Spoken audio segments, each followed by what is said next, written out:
Hey, good evening and welcome to the Gin and Tonic show on the Friday, the 7th of July. I want to welcome Abu Khalif and Stop Spamming, my co-panelists here and co-presenters. And hopefully we'll have some other people on.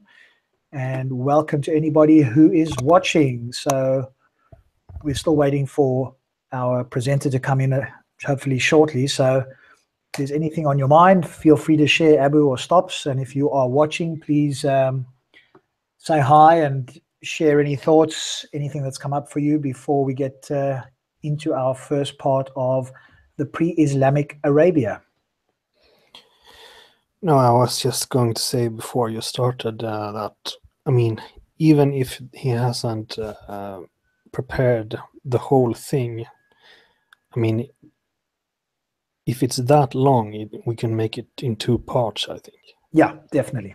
Because I think if it's quite in-depth, then, it's too much information in a single go. It's not easy unless you go and rewatch it. But I think most people like to watch the live version and get enough information that they can, take it in and then go from there. Yeah, well, it's nice. There are some some examples in the form of diagrams, but I still think it's a lot of material. And I'm not saying to excuse myself now from not finishing the translation, which has happened. I thought I was quicker, but I'm not. So a page an hour is the maximum that I can do. And it's, now I manage it. But if I normally do it, there's always interruptions. There's always somebody who calls, somebody, can't you quickly go and do this? Then you have to run errands. Then you have to, then there's phone calls. Then can you help me with this? Can I come over? Can we do, there's always interruptions when you're at home, when you're doing things privately. At work is different. But here people think, well, you're not doing anything. So, let's do other things.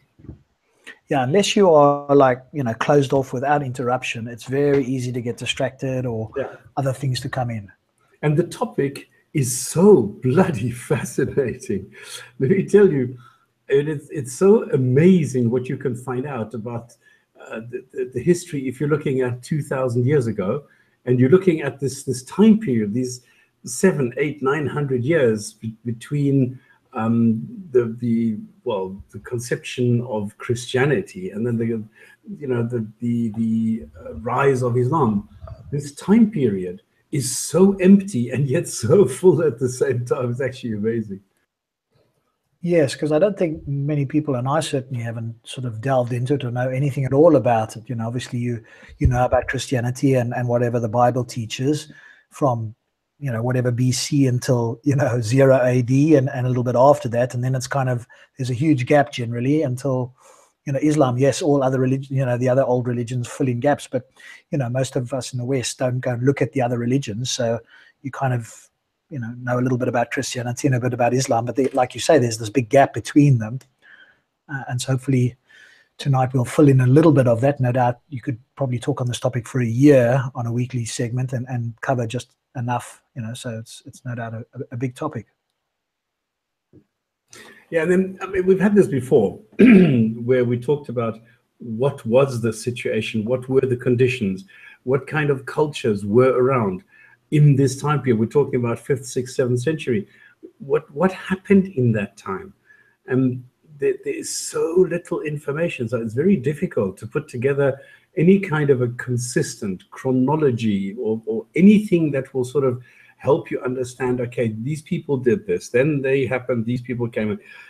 All this developed only around 1,000 years ago. Before that, we don't have anything. I mean, one thing we have to be very, very clear about, there is nothing, absolutely nothing. If we're looking at contemporary Muhammad, for example, there is nothing from the 6th century at all that will give us any kind of indication that there was an Islam, that there was something like this. If people today say, yeah, but there were fragments and there was Sana'a and there was all these, no, these are all later. We have fragments, we have little bits and pieces, which 300 years later were maybe collated into a Quran.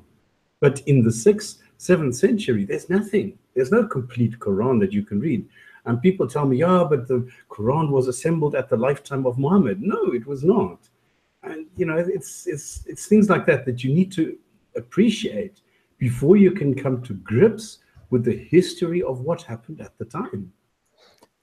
I mean, one thing we should say for people who are not like not as aware of this or not as used to it as we are, hopefully, is that the standard narrative that Islam just appeared in the full light of history suddenly and like was complete from the beginning. This narrative is so common and it's just so widely accepted that people don't even go back and look like what really happened during the time of the earliest Arab conquest and so on. Yeah, it kind of starts, doesn't it, with the birth of Muhammad? Not even really the birth, you know, almost like when, you know, he had the first supposed meeting with the angel in the cave, and it all sort of kicks off from there, really. Yes, there's a story behind that, but that's kind of what most Muslims know, and they go forward from there. Yeah, but even that story, I think, was made up way after. Obviously, a Muslim is going to ask you to produce evidence because they think it's, you know, it's like a fact. It's like an evolutionary fact, if I can use that term, you know, because all Muslims believe it. So they would say, well, how can you make that claim? Well, it's very easy. You just look at Moses, you look at Jesus, and you look at Muhammad, and you put them next to each other, not behind each other, but next to each other. And then you start seeing the similarities. You know, the flurry of events at the beginning when they get born, of all this light emitting from the pudendum, which light shines on these palaces of Syria when Muhammad was born. If you take Jesus, the uncommon birth, the whole events around Moses, how he got abandoned, and then on the river Nile, and blah, blah. And then you have silence. Then there's nothing. For decades, there is nothing. Suddenly Moses reappears as the grand vizier of a pharaoh. And suddenly Jesus emerges as the great Messiah. And suddenly Muhammad appears on the scene as the recipient of revelation. Whereas before, none of this happened. None of this was existent. So this is why I was very surprised that people don't really see the similarities between Moses, Jesus, and Muhammad. Yeah, these are the coins. This is what Abu is showing. These are the first indications that there was such a thing. And you see the Zoroastrian bird there. And I think there was one issue where you can see this is some king or something. This is, if I remember this correctly, is the coin of Abdullah ibn Zubayr. And Abdullah ibn Zubayr was supposed to be a Sahaba. Isn't it a little bit weird that if you, first of all, that there is an image at all? Maybe I can show like this. Maybe that there's an image at all as a which should be not allowed. Of course, there's only one eye there, so maybe you can excuse it. But to make an image like that at all, and then there's these symbols that are very weird. Then you have Bismillah there. Do you have anything more? But do you see what I'm saying? Like, it's not like the Sahaba are portrayed in the Athar and the Hadith. They are portrayed as these like puritanical Muslims that are like the perfect Muslims, but they do things that are very weird. According to the standard. If you look at this, Abu, you said something last time which I was flabbergasted. You said that there is evidence that Jesus physically existed? Nah, look. Okay, so I misunderstood. Okay, then it's fine. All right. I am pretty much like Bart, what is it called? Bart Ehrman, what's it called? Yeah. Like, I think there was some historical dude, but I'm not sure. No, there's nothing. No. Nobody ever mentioned Jesus. There's only two references which Christians bring up all the time, which is Josephus and Tacitus. And Josephus, the TF, is complete a total forgery. And in Tacitus, I mean, all these people wrote like thousands of miles away, hundreds of years later. So, you know, it's all hearsay. I mean, Tacitus, for example, is 100 years later in Rome. So he was not there. So if he's talking about Christians, he's not talking about Jesus. He's not talking about anything that happened or anything from the life of Jesus. And then you have a sentence which suddenly says, and the Christians suddenly appeared on the scene, and then you have an insert, and then the Jesus Christ, the Messiah of the Son, was crucified, Pontius, and the Christians appear on the scene. So suddenly you have this insert which doesn't make sense. The same thing with Josephus. Josephus mentioned Jesus 69 times, but it's never the Jesus that we're looking for. And then suddenly, no, I'm not saying that the Jesus as he is portrayed in the Bible, I'm not saying that. What I'm saying is, if I would make a guess, and I might be wrong because it's very hard to make those guesses in history, but I would guess that there were some person that lived, and I don't think he was born in Bethlehem, for example. I think he was from Nazareth, but he might have been very different from the guy as he is portrayed in the Bible. Okay, yeah, I think there we all agree. So we are actually in agreement, because I agree with you that there was. It's the same thing when I say Jesus. You say that there was no Muhammad. There was no Muhammad as described in the Sunnah. Yeah, that we agree on. I agree. I actually think there are historical evidence, if you look at what Ibn Hisham said, that he was the guy that really existed, was not like it in the Sunnah. Yeah, however, exactly. Okay, yeah. I'm, and this might be wrong, I mean, it's very hard to know, but if I had to bet my money, I would bet that there was some kind of person during that time, but he was very, very different from the guy in the Sunnah. It was just a warlord with like a warlord or something. Very charismatic warlord. I agree with that. Or a political leader. Yeah, exactly. Yeah. Okay. No, because I heard you say this yesterday, last time. I thought, am I getting this wrong? Okay, yes, I got it wrong. So yeah. So I'm not sure you get it wrong. I mean, what I'm saying, like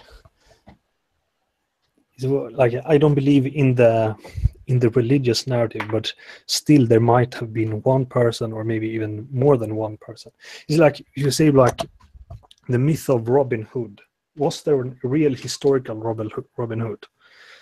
Well, people have made some research, and it seemed the real Robin Hood didn't exist. There wasn't a guy with the name Robin Hood, as far as I know, but there was several guys during a long time period that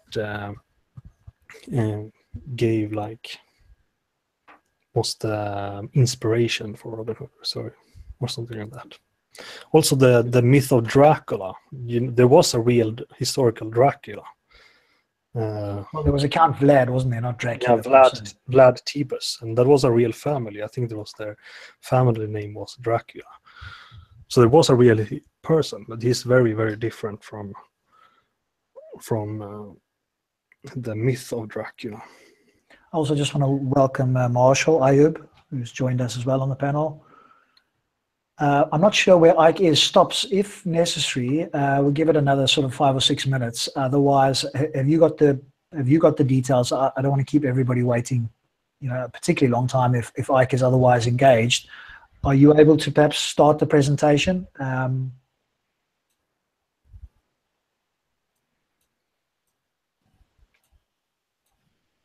Stops, are you there? Maybe you won't. No, maybe he's taking a quick walk. I was typing to Oh, okay, cool, no worries. I can't hear you there, Ayub. Turn up your volume. Your mic volume. It's almost like you're muted. Hello, what about now? Hello? No, you're very soft. It's almost like I can barely hear you. Something's going on with your phone or something there.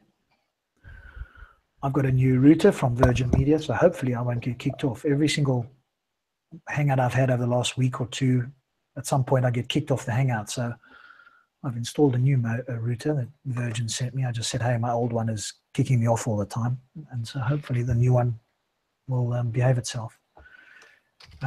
So Stops, if you have got the details there and Ike is not responding, I've sent him a message as well, then I think in a few minutes, if you're available and able to, then maybe you could start off. I'm just a translator. I did not compile this. I did not put this together. I don't have the whole the story in my head, because this is something that only Ike has. Right. Okay. Okay. Because the other thing that some of the viewers, and it would be nice if you are watching now in the chat, as Titans TV would do, give us a number one if you in future want us to do more critiques of videos from Speaker's Corner, etc. Because I have had some people saying that they enjoyed that, they found that useful when we were commenting. Again, I'll keep the panelists to a certain number, otherwise it gets a bit overwhelming.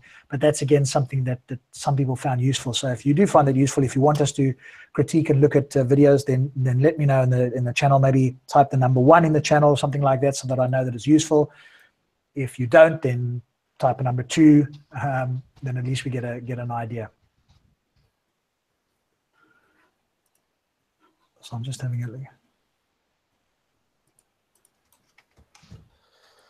Oh, you've sent us a... That's for Marshall. I'm not sure if Marshall can see that. I think he's on a mobile phone. What is this? No, I made this video how to fix the sound before you enter the sheet. Yeah, but it only helps. It's very limited. You can't start a Hangout very easily. I managed to, but you can't see the chat if you're on a mobile phone. Obviously it's much more limited at this moment, unless you've got two sort of mobile devices connected to the same network. One device is far more limiting, than a computer.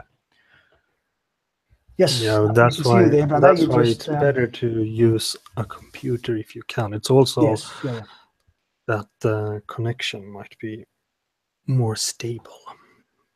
I'm using my computer. Okay, but if you're using your computer, go and watch that video, and yeah, Wi-Fi is okay. But if you're using the computer, go and watch that video, and then Marshall, just do you have a microphone connected? We can take that shot in his here. If it's a laptop, you've got a built-in microphone, and if you've got a desktop, then you need to connect the microphone either through the microphone connector or through USB. Yeah, and then what you need to do is you need to click on the loudspeaker symbol with the right button, and then you need to set your microphone up so that it is working 100%. Otherwise, there's going to be nothing coming out. Okay. All right. What are we going to do? Well, the other thing that we could perhaps have a little chat on, because it's relevant to Islam, but it's also relevant to Speaker's Corner. I should be down there this Sunday. I haven't been down for 3 weeks, work and personal and so forth. But the other thing is, I don't know if any of you saw there's been a couple of hangouts recently from Titans TV. And so that's more the Kemetic guys. And obviously they're now getting more involved, more actively involved in challenging and being challenged by the Muslims. And so that was happening a little bit of last night. I don't know if anybody got to see that. Yeah, I watched 10 minutes, but I can't handle this. This peace, family, let's watch it. Let's go in the peace and out and family. Yeah. I don't know how much is actually content and how much is just blabbering. Yeah, so obviously they've got a different view. I don't know a lot about the Kemet side, but obviously what I think the Kemets are attempting to do is to go, hey, you Muslims, you got it all from us, so, you need to, in some way, look at us, or we'll tell you more about it because we're your ancestors and all that sort of stuff. Yeah, you need to pipe down, eh? We're the boss here. Yeah, well, that's the inference, isn't it? Which I'm not sure that's particularly helpful. Definitely not, no. Where do you draw the line with that sort of thing? Especially if it turns out that the cradle of mankind is not actually in Africa, but it's like in the Middle East. What do you do then? Well, there you go. As I don't know if I pointed it out here, but there is a link where they found the bottom part of a jawbone, well, the teeth in the bottom part of a jawbone, and they've dated it to 7.2 million years ago, and it's in the Balkans, so it's in southern Mediterranean area, and that predates the earliest that we have from Africa. And this is the problem.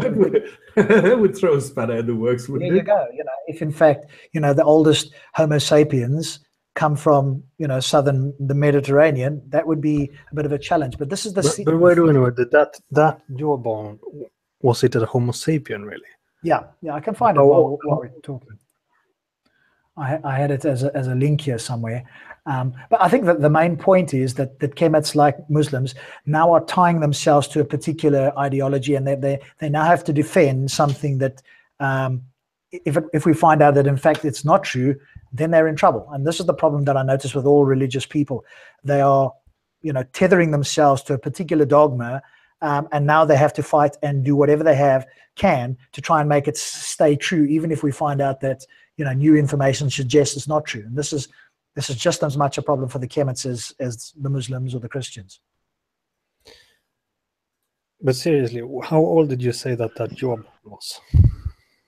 Okay, let me look it up. You guys chat for a moment about it, because I do Hello, think this Rob. is... Hey, there you go. Now we can hear you. How are Now you? we hear you, Marshall. But I don't know why it does not work. I don't know.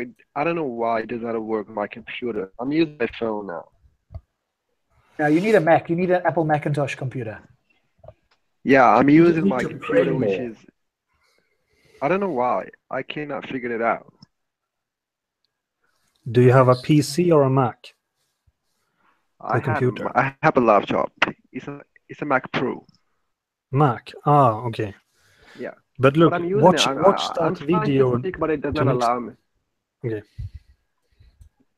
I'm using... I don't know why. I have been trying to fix it out, but it does not work. Did you watch the video I linked? Not really. I'm gonna watch it now. Hold on. I'm Watch using both it. because You don't have to watch it now, but watch it later. In that, Okay. Okay, fine. It's got how you fix the sound on a Mac also. Yeah, but Sure. now he's done it. Okay, fine. Now it's fixed. Okay, this is the Telegraph. So you take it with a pinch of salt, and they've probably changed it a bit. I mean, I've got the actual links. Here's another one from the physics.org. But the first one there is just a breakdown for the layman's. Here's a bit more of a complicated version of this that one needs to read. But of course, the Telegraph is running with a story that, what do they say? Yeah, but this is not a Homo sapien. But look, it's not that. No, but it's the precursor. So if in fact the oldest precursor is not in Africa, that throws a question mark up, because we've always believed that we originated in Africa, our ancestors or whatever you want, and spread out from there. And that may not be the case. I'm not saying it is or it isn't. Yeah, but the thing is, hominid species went out of Africa in different periods. So the climate and so on changes over this long time span. So sometimes you can cross what is now desert, and sometimes you can cross over to Yemen. So other species cross this this barrier. Like for example, the Neanderthals that come from what was it? Heidelbergensis, I think. They crossed. I don't remember exactly when it was, but some 100,000 years ago. Yeah, but So what we have today is Ari, Lucy, and those which dated approximately to about 6 million years ago.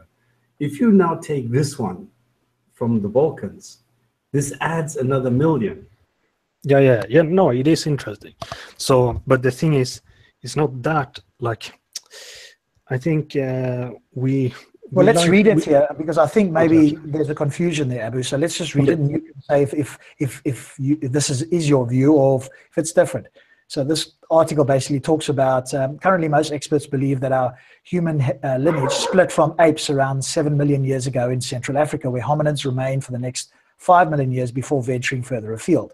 But 2 fossils of an ape-like creature which had human-like teeth have been found in Bulgaria and Greece, dating to 7.2 million years ago. And there's a picture, and I'll come back to that shortly. The discovery of the creature named nicknamed El Greco by scientists, proves our ancestors were already starting to evolve in Europe 200,000 years before the earliest African hominid.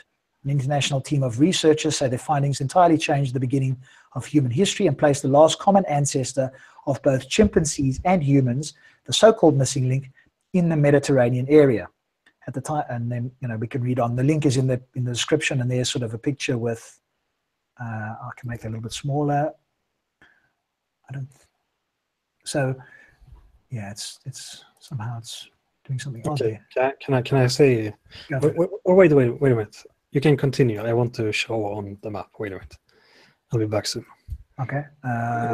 Okay, but the point of the matter is, it's not where it is, when it is, or whatever. The point is that if you go and latch on to one scientific, and I'm stressing this, a scientific analysis of something, you are bound to be updated. And if you go and you say, well, we are the oldest because we're from Africa, well, this is the status that we have today. This doesn't mean to say that in 5 years' time we will not find something else, like exactly what this thing what Rob is showing. And this can happen at any date, any time, any place. Somebody suddenly finds something that says, well, it's not actually Africa. A couple of thousand years earlier, it happened here and there and blah, blah, blah. And all of a sudden, you're looking like a total idiot. Well, the opposite is also true, isn't it? Where, well, when I say the opposite is true, the opposite would be put as well. So let's say it was the Kemets or the Muslims will go, hey, you know, your science isn't, we'll just wait until science reaffirms what we already believe. So it'll change a few times, but eventually it'll come back because the truth is what we already believe. So they will then just dismiss this, even though they've taken it at some point. They've had to decide to use it. But then, of course, they'll dismiss it when it goes counter to their view and just say, oh, do you know what? In 100 years, we'll find that, in fact, the oldest pre-humans or our common ancestor was actually in Africa. So, you know, they can quite happily go to sleep at night and say, no, that's fine. You know, that's what we believe, and we just wait. Sure, they can do that, but don't latch on to a scientific analysis at the moment. You know, it's always the status quo, the way that it is today. So don't do that. Yes, because they've obviously got a version of their sort of Kemet. I don't know if it's religious per se. I think they do believe in a God, but you know, there is that sort of thing. And so that's obviously a challenge for Islam, because now Islam potentially has to deal with these guys going, hey, you know, we were pre the Christians even. And so really we've got the truth and you guys have just added or changed or done whatever you've done. But, you know, you really need to come back to us because we've got it all because it started with us. So, but like you say, that's pretty dangerous. And particularly if you then use science to try and back that up. If you just make that claim, that's one thing. But then, of course, people are going to ask you, well, why should we believe you? Why do we know that's true? Why do you think it's true? And now you've got to look for something to back that up. And if you, like you say, latch onto science, and then it turns out that, in fact, you know, our missing link is not originated in Africa, which means that obviously people, you know, then, you know, later generations would have had to migrate to Africa. That, you know, that throws a spanner in it potentially if your belief system is centered around that. Okay, can I say my point now? Yeah, let me bring up your screen. So there we go. So you have to remember that this Africa and Eurasia and so on, it's kind of concepts. All these things all the land masses was once upon a time one. Okay, don't spin it around so much. It's going too fast. Sorry. Yeah, so all the land masses was one blob, and then they separated. To what, Pangaea now? Yeah, that was a long time ago, wasn't it? Yeah, but they just want to start for some problem. So if we find this creature here somewhere, that is 7.2 million years old. We also find a fully developed Homo sapien. I think it was in Morocco not that long ago, that was older than the oldest Homo sapien we have found. But the thing is, what I feel is that people want to simplify too much. The thing is that the evolution is very, very complicated and it's very messy. It's not like suddenly one day, the 12th of June, like 200,000 years ago before Christ, blah, blah, blah. Suddenly a human appeared and he replicated and then they spread. No, it's not like that. Actually, when we look at the genes, when we gene test people who live here in sub-Saharan Africa and look at their DNA, for example, we can see that there was another species or another kind of hominid that they had sex with, but we don't have any fossil from them. We only see them in the DNA. In the same way as people who are living here and here, we can see like people are living in this part of the world and we see traces of Neanderthal and people who live in Japan, for example. You have both Neanderthal and Denisovan man. So we had, our species had sex with the species that already lived here. So just because we find a species here that is 7.2 billion years old doesn't mean that they originated in Eurasia. It might just be that the oldest in our lineage that we found until then was found here, and that is, what was it, 6 point something, I don't remember. That's already. Yeah. So that doesn't mean, just because we found that doesn't mean that it didn't exist things. The thing with Africa is that in Africa in general, it's harder to find skeletons, whole skeletons. What's good about like Siberia and so on is that like the climate and so on makes it more likely to find old skeletons. That's why we find so many Neanderthal and Denisovan and so on. So yes, because we find this 7.2 billion years old from here doesn't mean that it existed 8 million years ago, some kind of pre-hominid species in this area. It doesn't even be here. It can be down here in South Africa or something like that. Yeah, but what we do know from that, though, or what they're claiming to say that we know, is that that's potentially a missing link. And the reason they know that is because of the jaw and the way that the teeth form, etc. So yes, they could have been older, but hominids, Homo sapiens, came after that discovery in the Balkans and Greece. So there is a line in how they moved about, because obviously Pangaea would have been together. No. Forget Pangaea. Now we're not talking that long a time. Okay, so we're looking at it as the world stands, pretty much as it is now, give or take. It was pretty much the same. The thing is, but the point of what you have to understand is one thing that doesn't stay the same is when it's a desert here and when you have landmass here. You see what I'm saying? Because you have like ice times, like the ice sheet like grows and shrinks like with regular intervals. So it is possible, sometimes it is possible to cross through here for what is now desert. Sometimes it's possible to cross here. So that's why, what's the reason why you had, excuse me if I'm wrong, but I think our common ancestor was Heidelbergensis with the Neanderthal and Denisovan. So some kind of Heidelbergensis child crossed probably this way and split here somewhere and went to become, or their children become Neanderthal and Denisovan. But our ancestors stayed here, and then several hundred years later, they probably went over the sea.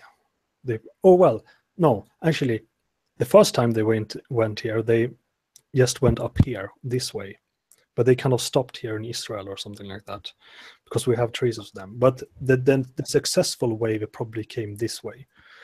And then they had sex with Neanderthals and later with Denisovan.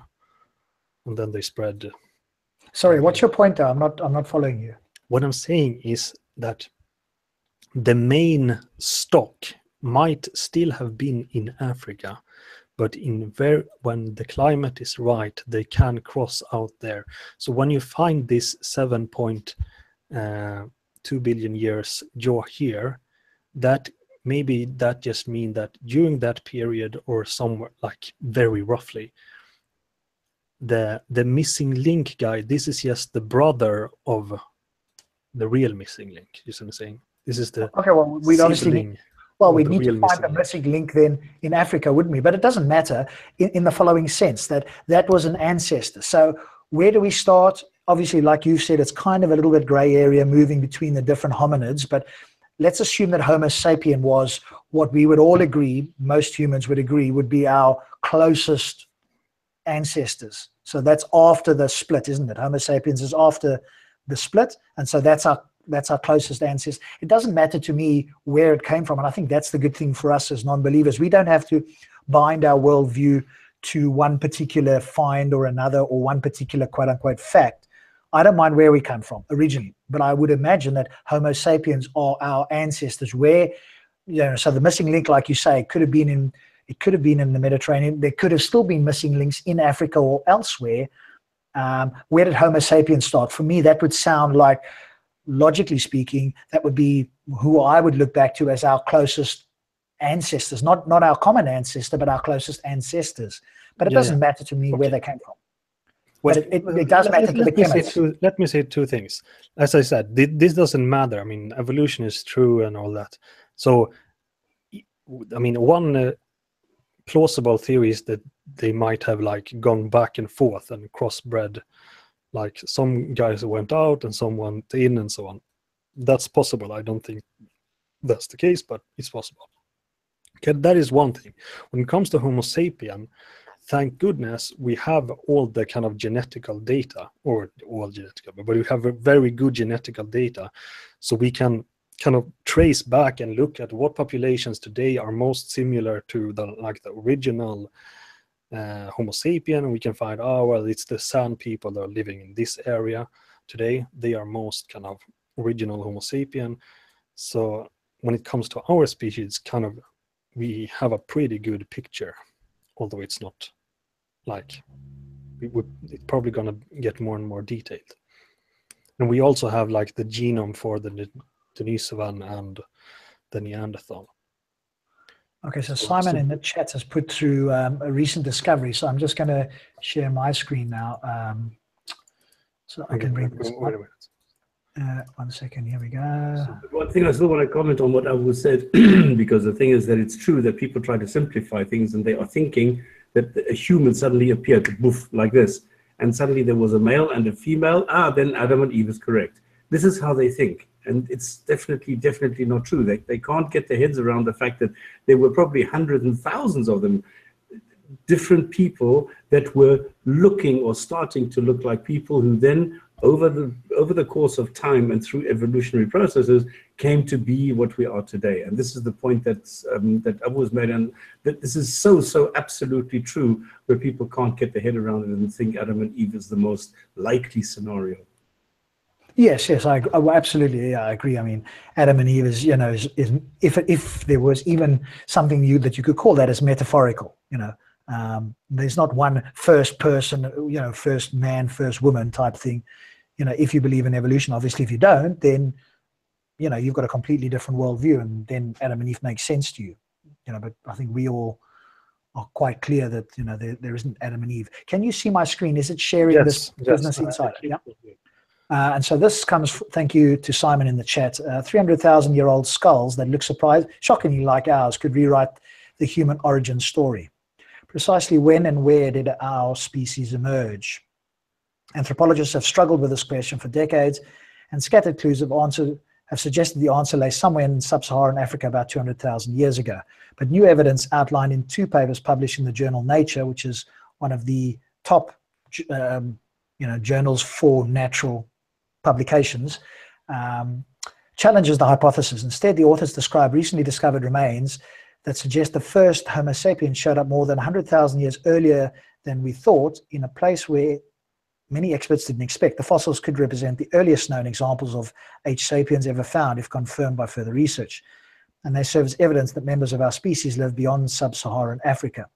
And so this, I believe, was where, it doesn't say, was this Morocco or somewhere like that? There was a find some month ago. Marrakesh. So, Abu, if you're watching, these were dug up in Marrakesh, or near to Marrakesh. 1961, a crew of miners was plowing a dense wall of limestone in the hilly area of Marrakesh when they struck a soft patch. The hardened bay's surface gave way to a mound of cinnamon-colored dirt. Peeking out there was a sliver of a human skull.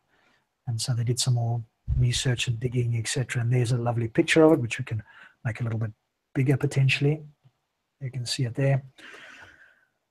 So, so that's a new one. And this, I noticed there was... it's that place. 2017. So this is very, very That's recent. the same thing as I talked about. You can look here. Yeah, let me stop sharing, and then we can do your one there. So here's in Marrakesh. Yeah, that is. It must be the same thing. Yeah. So that is interesting. It's very interesting when you look into this and you listen to it, because obviously I've been reading Why Evolution is True by Jerry Coyne, and they can trace. All they need is certain parts. You know, a lot of the criticism sometimes of evolution is, oh, you've only got a few pieces of, you know, the fossils, etc. You can't know anything about it. You know, you're just guessing, etc. And then, of course, and I'm not by no means an expert, but then you read the book and you understand. So if they just find the back of the skull, for example, they don't even need the front of the skull. They just need the back of the skull, because what they can do is look at where does the what do you call it? The back part that holds your back together, that row of bones, let's call it. What am I thinking? What's the name of it? It's like your spinal column. Your spinal column, where that makes contact with the skull, will show what sort of person. Did you walk on 2 legs or did you walk on 4? And so on 2 legs, it's the bottom, the base of the skull. And if you look at chimpanzees and our common ancestors and others, it slowly moves around. And if they're walking on all 4s, it's going in at the back of the skull. So depending on where the spine enters the skull, you can now determine, just with that, you don't need anything else. Just with that, you can determine, did this creature walk on 2 legs or 4? And so, you know, this is very advanced stuff. I mean, I know very little. I just read what the experts are talking about. But this sort of counters the view that people have that, oh, you know, you guys are just guessing. It's all speculative. I wonder where we've heard that before. And of course, when one looks at it more deeply and you ask experts and you read some of these things, you know, there's a lot more science involved than many theists want to acknowledge. And so they want to skate over this or gloss over it and make a claim that it's all speculative. Well, there's various degrees of speculation. I mean, when we have, like for example, like in Neanderthal and Denisovan, and of course ourselves, we have we can extract the DNA. So there we have very, very hard evidence.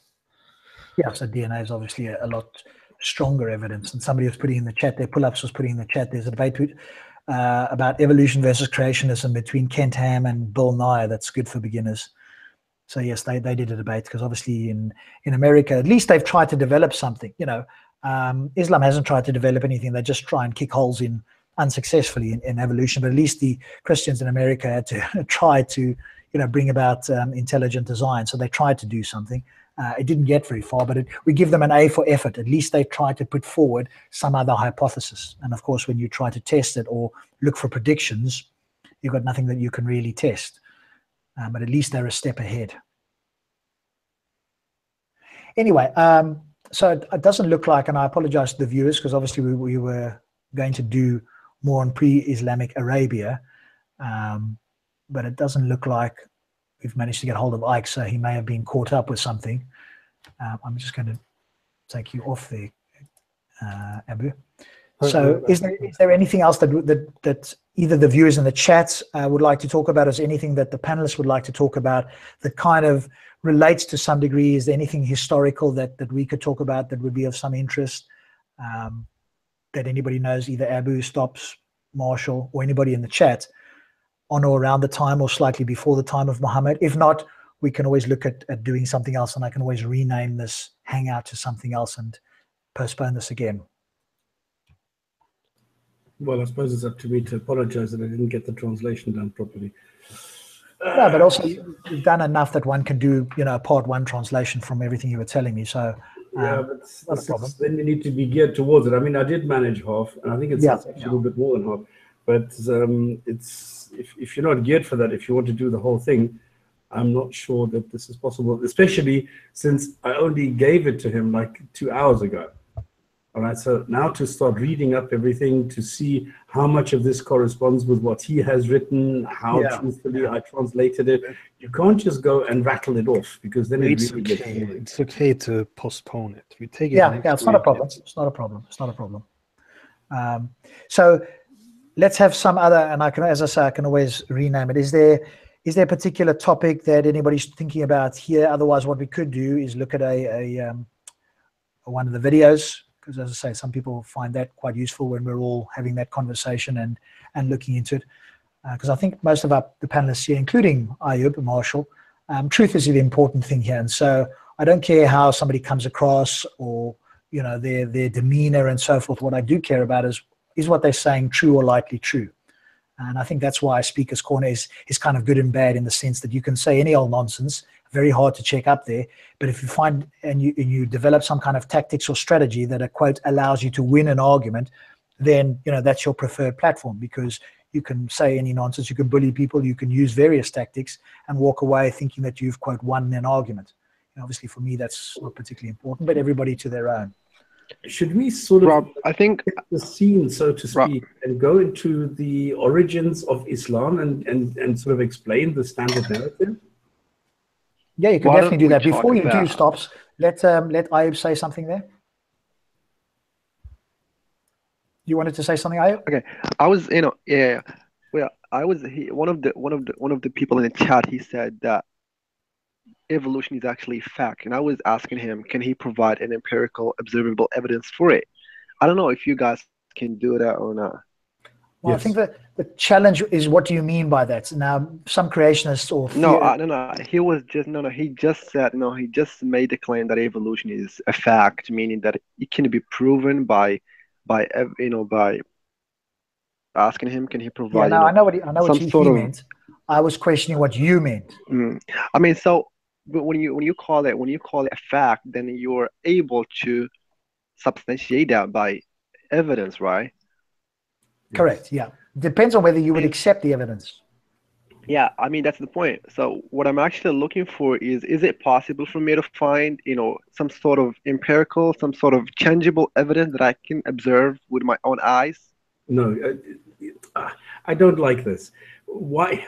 Have I mean, you ever and I tried? just want- Okay, Marshall, have you ever tried going into Google and saying, is evolution a fact? Okay, is evolution No, a I fact? have done that. Now, if you I go have and done that so many you will times. see thousands of websites all telling No, you stop. why I have and done how that. evolution is a fact. And they will all tell you that this is a 3-year graduate course on how to understand evolution. What you are asking is saying, here's an aquarium. If you stare at it for 5 hours, this fish is going to turn into a bird. And this is something No. that this is So not. I got you. Stops. I think he's using it as he's not. Let me just finish, Marshall. You cannot Okay. watch, observe, or in some ways measure in your daytime, observe speciation. And this is what you expect. Yeah. You can see evolution I mean, in so- one single no, day. my You can problem see is- evolution in 5 Exactly. minutes. You can observe it. But what you are looking for is Okay, I agree with speciation, you, and but need my at least 23 problem years. is okay, but my issue is when you call it a fact, then that's something you have to demonstrate by some sort of evidence, which Yes. I think you cannot do. You can. Why do you think you cannot do it? Can I I mean, try? I'm just trying to find how you guys. I'm just looking for some sort of tangible evidence. So if Okay, it's not okay. possible, Can then I- yeah, just Okay, just Can I- go can I into do- Google and enter stickleback fish. I have done that. So I'm just saying I have done that so many times. I'm just asking you, is it possible You have for not. me Otherwise, to... you wouldn't be asking this question. Okay, I Ayub, think No, I'm they- asking you, can is I there- try to? no, no. Can I Is try there to give you what observable you evidence want? for it?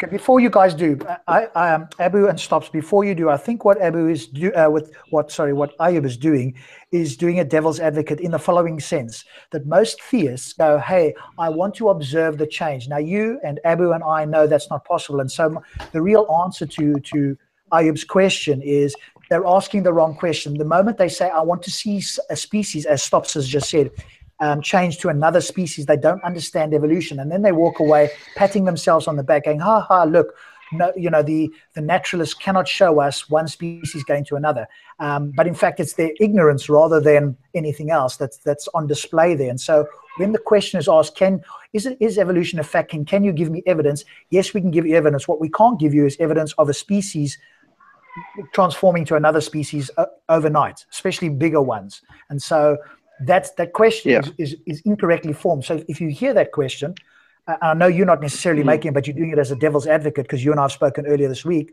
And so when you're doing that, The response is, you don't understand evolution. When you ask that question, that shows that you are completely ignorant of evolution, because no evolutionary biologist would show that. That's all you have to tell them.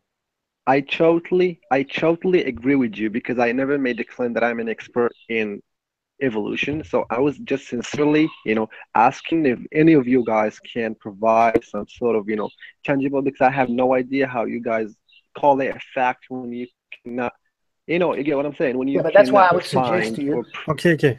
So that's why I would suggest to you that reading Why Evolution is True is probably one of the best books to start with, because he will give you the facts.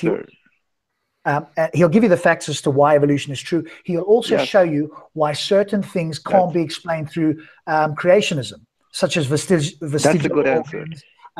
Through deactivated, not genes, there's another word for it. You see, I'm not an expert, but he'll go through these things and say, hey, the only explanation for this is evolution, because a creator, if the creators claim to be perfect and is making these creatures, creating each creature perfectly from scratch, then none of this is required or can be explained through creation. And so you get both sides of the coin, what the facts are.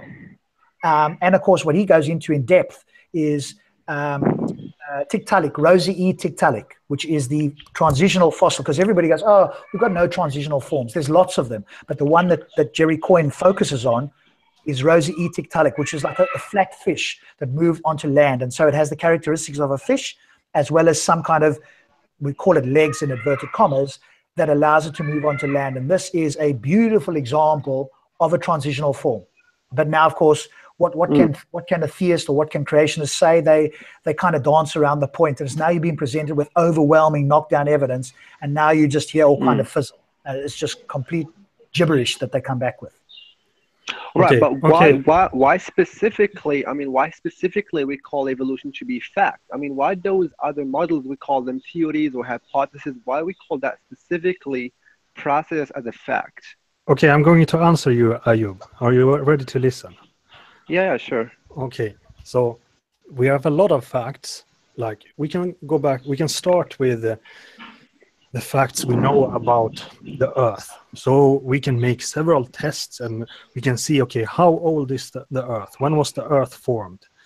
And we can compare that to other things in our solar system, and we can date it. And we can see also, when was it enough, like cold enough to harbor anything here? And we see that immediately after, we see traces of simple biological organisms, pretty much immediately when you can, almost 4 billion years ago. So, and after that, we can trace this. We can see the traces of these simple organisms, and we can see immediately traces of when they transformed into multicellular organism, and then we can trace them and see exactly when they formed into fish and so on. We can see not exactly, but like in the larger scheme of things, we can see when they started to live on lands and so on. So we can follow all this. And above that, that's the fossil evidence, so to speak. We can also look at the DNA, and we can trace everything back and look at the DNA. Okay, we can say this species came from this species with this, which transformed from this. I mean, all this together fits perfectly. So it's a fact because we have so much fact about it. The whole picture fits perfectly. Okay, that's why we say it's a fact. And I also want to say one thing, and that is about that you can't observe like things evolving now. Okay, you don't see like big transformations, like a fish transforming into a dinosaur like immediately, but you can see minor transformations in your lifetime. I mean, one such transformation is that, for example, in North Korea, you see the people getting shorter because it's an adaptation to starvation. It's better to be small if you have little food and so on. And you can see this even easier if you take like fruit flies and things like that. You can create artificial evolutionary pressures, so you force them to evolve in certain ways. And you can also see this with breeding. So if you've seen the Belgian blue, for example, or other weird things. So these is things you can see. And all these things are facts, and it fits evolution perfectly. I think what we also need... Rob, go ahead. Just a quick one. What I think we need between us, between atheists, naturalists, let's call it, or believers in evolution, let's say, for want of a better word, is a very short and concise way to do it. Because what Abba's gone into is very good and interesting, but it's for somebody who doesn't believe, it's like they're hearing white noise. They're just going, you're talking gibberish to me. And so what we really need is something very powerful that you can say in 3 minutes flat. That's like, wow, boom. You know, that sort of, you need that wow factor from it. And the problem is evolution is quite somewhat difficult to explain and to go into, but I do think in some way, I don't know if anybody can point to anything on the internet, or there's a short book, or there's something where you could literally in 3 minutes say, this is why we call it, you know, scientific theory. And some people use the word fact just because they think it's such a strong scientific theory that anybody who's listening goes, okay, and you, it's almost like you fry their brain, because what Abu did was more go into details. But theists will just switch off. It's like, you're talking gibberish to me. I don't understand. I don't want to understand. So it needs to be more like shocking or more simple, if that's possible. How do you like what is on the screen now? What do you see there? This is a fish. Oh, I can see that, yeah. Okay, this is a fish. What does this fish have? It has legs. This fish it got legs. Not only has gills, but it also has the first remnants of lungs. How do you think a fish suddenly has legs and has started to develop lungs? It is a fact. This thing is alive, okay? It lives now. I've taken photos of this thing like a couple of weeks ago. So these things are real. They are alive now, and you can watch them change. So not only do you need to wait decades and centuries, no, you can watch speciation in just 23 years. It's a different species. The only thing what you need to appreciate is that you will not get the so-called crocodile or something like that. What you want to know is actually contained in just a few videos by Aaron Ra and by Jerry Coyne. So all you need to do is spend 1 hour of your life watching these videos, and you have the evidence that you need, that evolution and with its speciation is a fact. It's very easy. I gotta look into that. I also was recommended to read one of the books by, called, I think Rob was the one who recommended me to read it. It's called The Origins of Species by Richard Dawkins. What do you think, guys? Is that a worth read? The Origin of Species is not by Richard Dawkins. Oh, I don't know. Rob, what did you do? No, I didn't say that. I think you're misquoting me there. On the Origin of Species, obviously Charles Darwin's original book. Yeah, I'm sorry. So yeah, my bad. It's interesting from a historical point of view, but we've progressed such a long way from there. I would suggest finding the latest things like why is evolution true, or anything since the year 2000. I mean, you can go back from a historical point of view, but there's more and more things that are being added to it to make it even more of a scientific theory fact. So look up more. The later the book, generally speaking, you just get more facts that are bang up to date. I mean, but go and read that book. I haven't actually read it cover to cover, but it's a good, historical account. And Jerry Coyne does reference it occasionally in his book. But if you want to go and see how it all started and the father of it, then that's great. But such a lot has changed and improved, let's say, since Darwin's time that that would just be a trip down memory lane just to see how it kind of got started. But there's loads, more to look at.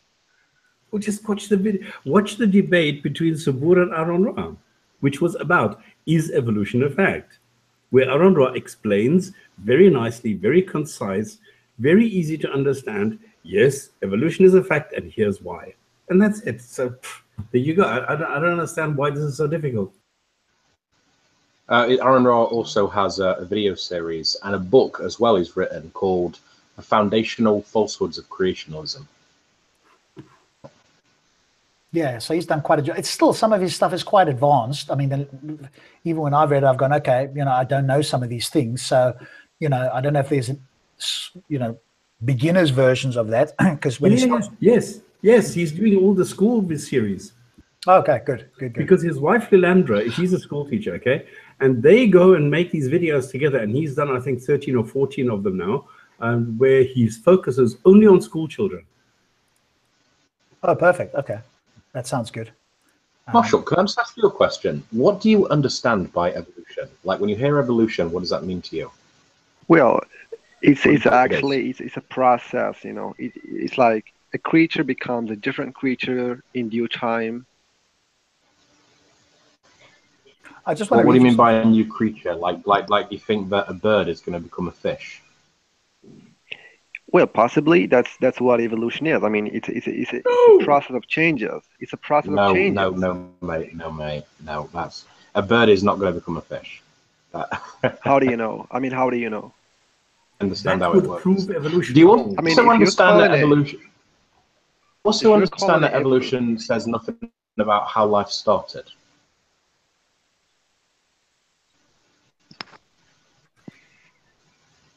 Yeah, we know that. Marshall, do you understand that evolution doesn't explain how life began? No. That's not a part of it. You know that. Okay, but you're calling it. Why do you calling it evolution? Because it's a process of changes. You change. Right, but do you understand that evolution tells a story of how life started? No, obviously not. Right, because a lot of theists make that mistake. Okay, but Marshall wasn't making that claim though. Yeah, Can I explain something? I'm just going to read this. I'm just going to read this on because we talked about Tiktaalik. Here is page 16, page 59 of Jerry Coyne's book. One of the greatest fulfilled predictions of evolutionary biology is the discovery in 2004 of a transitional form between fish and amphibians. This is a fossil species, Tiktaalik rosii. Somebody is. I'm just going to mute you there, Marshall, because you're making some kind of breathing noise. Tiktaalik rosii, which tells us a lot about how vertebrates come to live on land. Its discovery is a stunning vindication of the theory of evolution. Until about 390 million years ago, the only vertebrates were fish, but 30 million years ago, we found creatures that are clearly tetrapods, four-footed vertebrates that walked on land. These early tetrapods were like modern amphibians in several ways. They had flat heads and bodies, a distinctive neck and well-developed legs and limb girdles. Yet they also show strong links with earlier fishes, particularly the group called lobe-finned fishes, so-called because their large bony fins that enable them to prop themselves up on the bottom of shallow lakes and streams. I'm not going to, there's a lovely picture of it. And he shows it. So like I say, worth getting, I'm giving a preview into the book here. So there's pictures, there's Tiktaalik rosii in the middle there. So you can see this is nice visual indication, but then he goes on into it. The invasion of the land, the sea-dwelling tetrapods were about 365 million years ago. An early lobe-finned fish from about 385 million years ago, and the transitional form, Tiktaalik rosii, from Ellesmere Island at about 375 million years ago. So there's a wonderful example because creationists are always asking for it. So and you can see it there with the, I'm guessing that's the sort of, what did you call it, the arm becoming a fin and so forth, or sorry, going the other way. So starting there and going that way up. So it starts as a fin and then it sort of becomes half fin, half leg, and then it becomes a leg. So, worth a read, Marshall. Get hold of this book because at least it'll give you an idea that you'll learn more. And I'm going to reread it multiple times to understand more about it. Can I have one very easy example?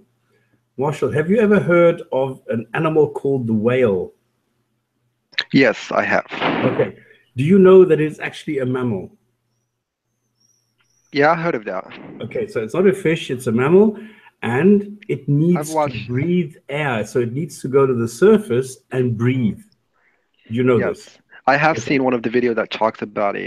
It's on Brilliant. YouTube. So a whale has the nose, in other words, the air intake on top of the body, right? Now, if you go back a couple of million years, you get to a creature called Pachycetus. It was found in Pakistan. Now, Pachycetus was an animal which, there you go. Okay, at the bottom, figure number 12. So you go to the bottom and you see a creature which looks a little bit like a dog or a little bit like a large hamster or something like this. Yes. Now, what happened is that because he was living in the swamplands, which was filled with water, and the water was rising and he didn't have enough food, he started going into the water and eating fish in the water. Now, what happened is the ears in the bottom, Pachycetus itself, is like a mammal, which is used to hear sounds on above earth through the air.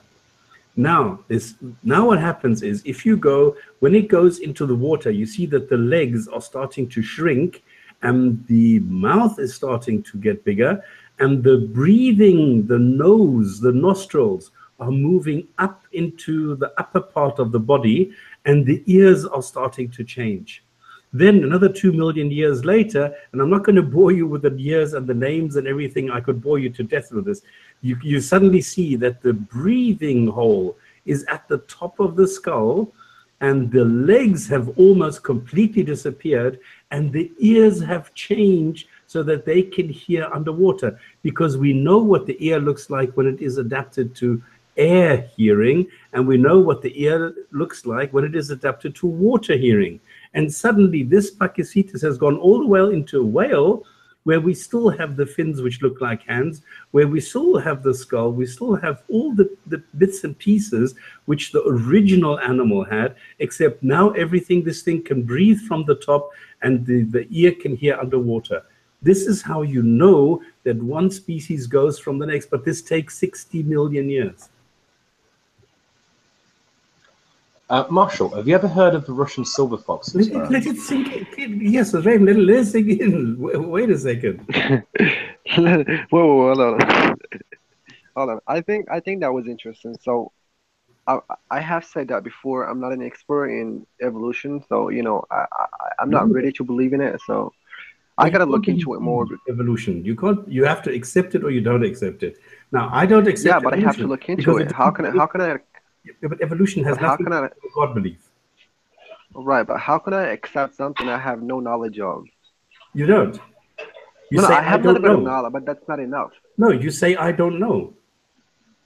Yeah, but I have said education, that, isn't it, Marshall? So the cure for ignorance, and we're all ignorant, so this is not a jab at you personally, but the cure for ignorance is education. So once you start to educate yourself on these things, you go, wow, holy crap, like that diagram, or like Stops' explanation. I didn't know that. Now you go, don't take our word for it. I always say this, don't take our word for it. Go and read the books, go and do the research yourself. And then, you well, that's what I hope. Yeah, exactly. But you made a good point. It's very difficult for you to accept something if you are exactly. What I was coming from a point of view. I was asking a sincere question because one of the people in the chat, he called evolution a fact, and I was just wondering, how did he call it a fact? So this is why I asked you, how do you call it a fact when you cannot empirically prove it? So now I can get what you're saying. Yeah. So we've explained that to you now. Yes. Yes. Yeah. Yes. But go and do your own research. That's the best thing you can ever do. Like I said to you in the week, keep doing the critical thinking. Go and do the research. Read this book. Read, Universe from Nothing. There's a couple of books there that at least get you started with the universe and evolution, because those are two of the biggest things. I'm still reading. I'm still reading the book of Hamza. To the divine reality. I mean, you can. I don't see the purpose of you doing that. I gotta finish it first, Fine. Anyway, do whatever, and then go and read some real books that'll give you proper information by experts in the field that have been, for hundreds of years, that have built upon previous experts, etc. I mean, that book is, is just borrowing some Christian ideas, trying to reformulate it, badly written. Because as you know, we did a whole chapter here that was really badly written. I'm like, holy crap! Any one of us could write a book better than that, just from a writing point of view. But the facts themselves were non-existent. So, but read it, finish reading it, and then go and look at real experts. And don't go and ask atheists, and don't go and ask theists. Go to biology forum, ask the experts. They are very, very friendly, and they are there to help you. Go to a forum, biology forum, and ask them, or just go read a little bit. There, they have lots of examples of this. I think one of the people, Raven, let me. Here is a question. One of the people in the chat, he asked the question, where's the contradiction between Islamic theism and evolution? There is none. It's interpretation. That is one of the questions. If you go and say Adam was the first creature, then there's a contradiction. If you say that Adam is just a metaphorical concept, then there's no contradiction. Right, yeah. Marshall, we already went over this. Remember when I showed you that khutbah, the agnostic Muslim one? Adam and Eve as a metaphor for a stage of human evolution where we gain consciousness and like self-awareness, sentience. Yes. Yes. Well, do you personally view evolution as a threat to Islam? Like, if you accepted the truth of evolution, would you just I don't.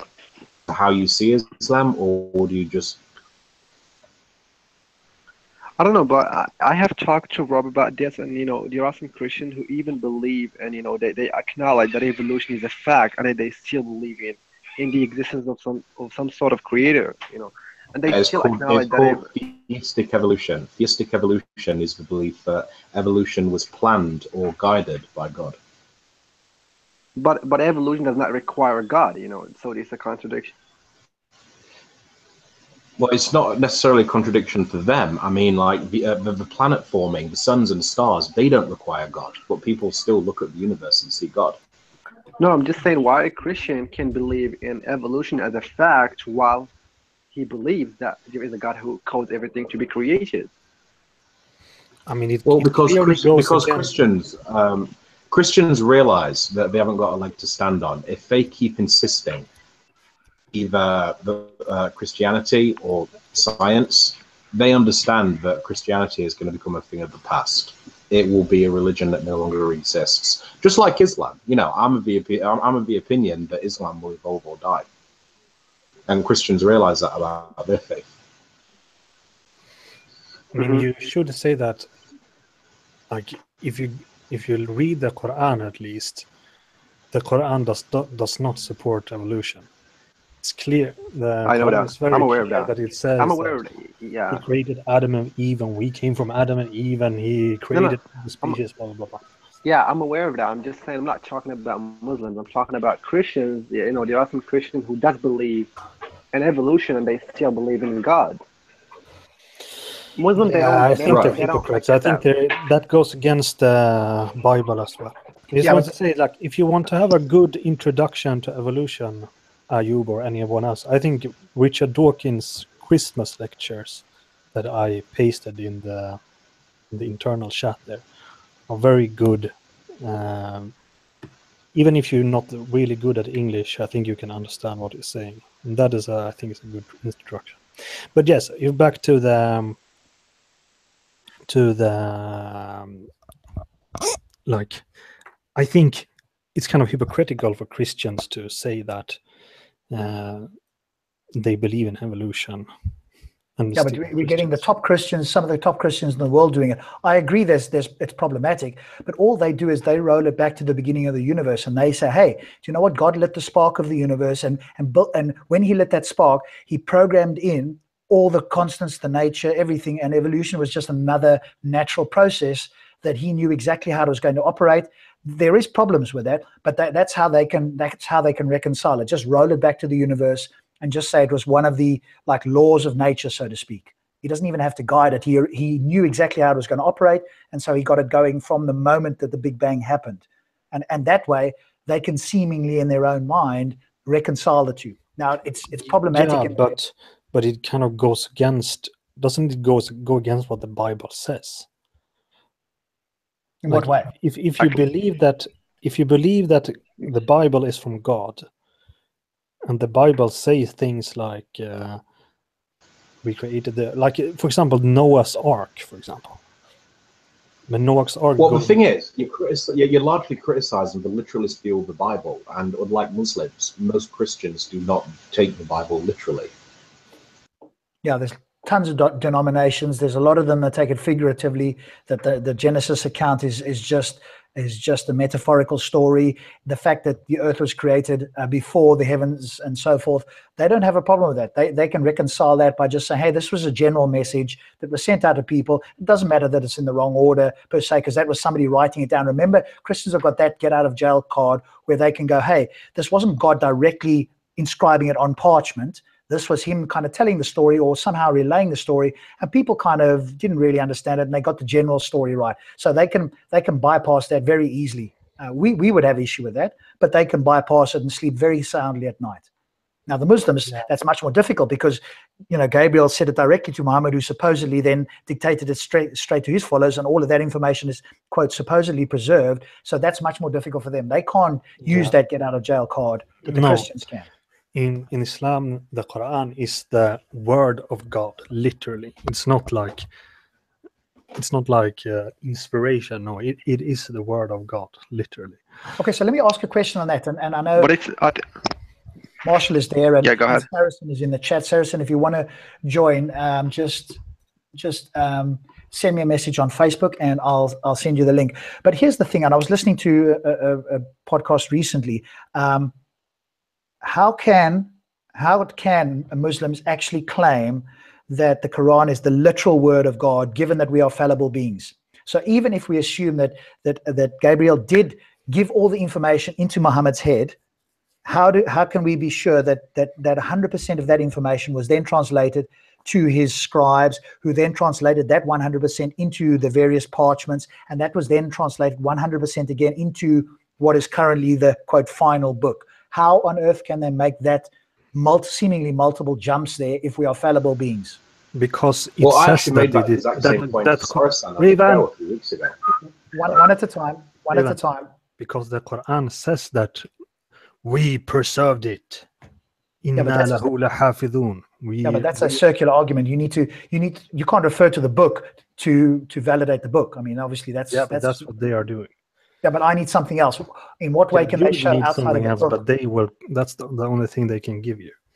But the point is, within the theology, if you don't believe that the Quran is the word of God, you're in deep problem. You see what I'm saying? But I agree, it's a circular argument, but that's all they got.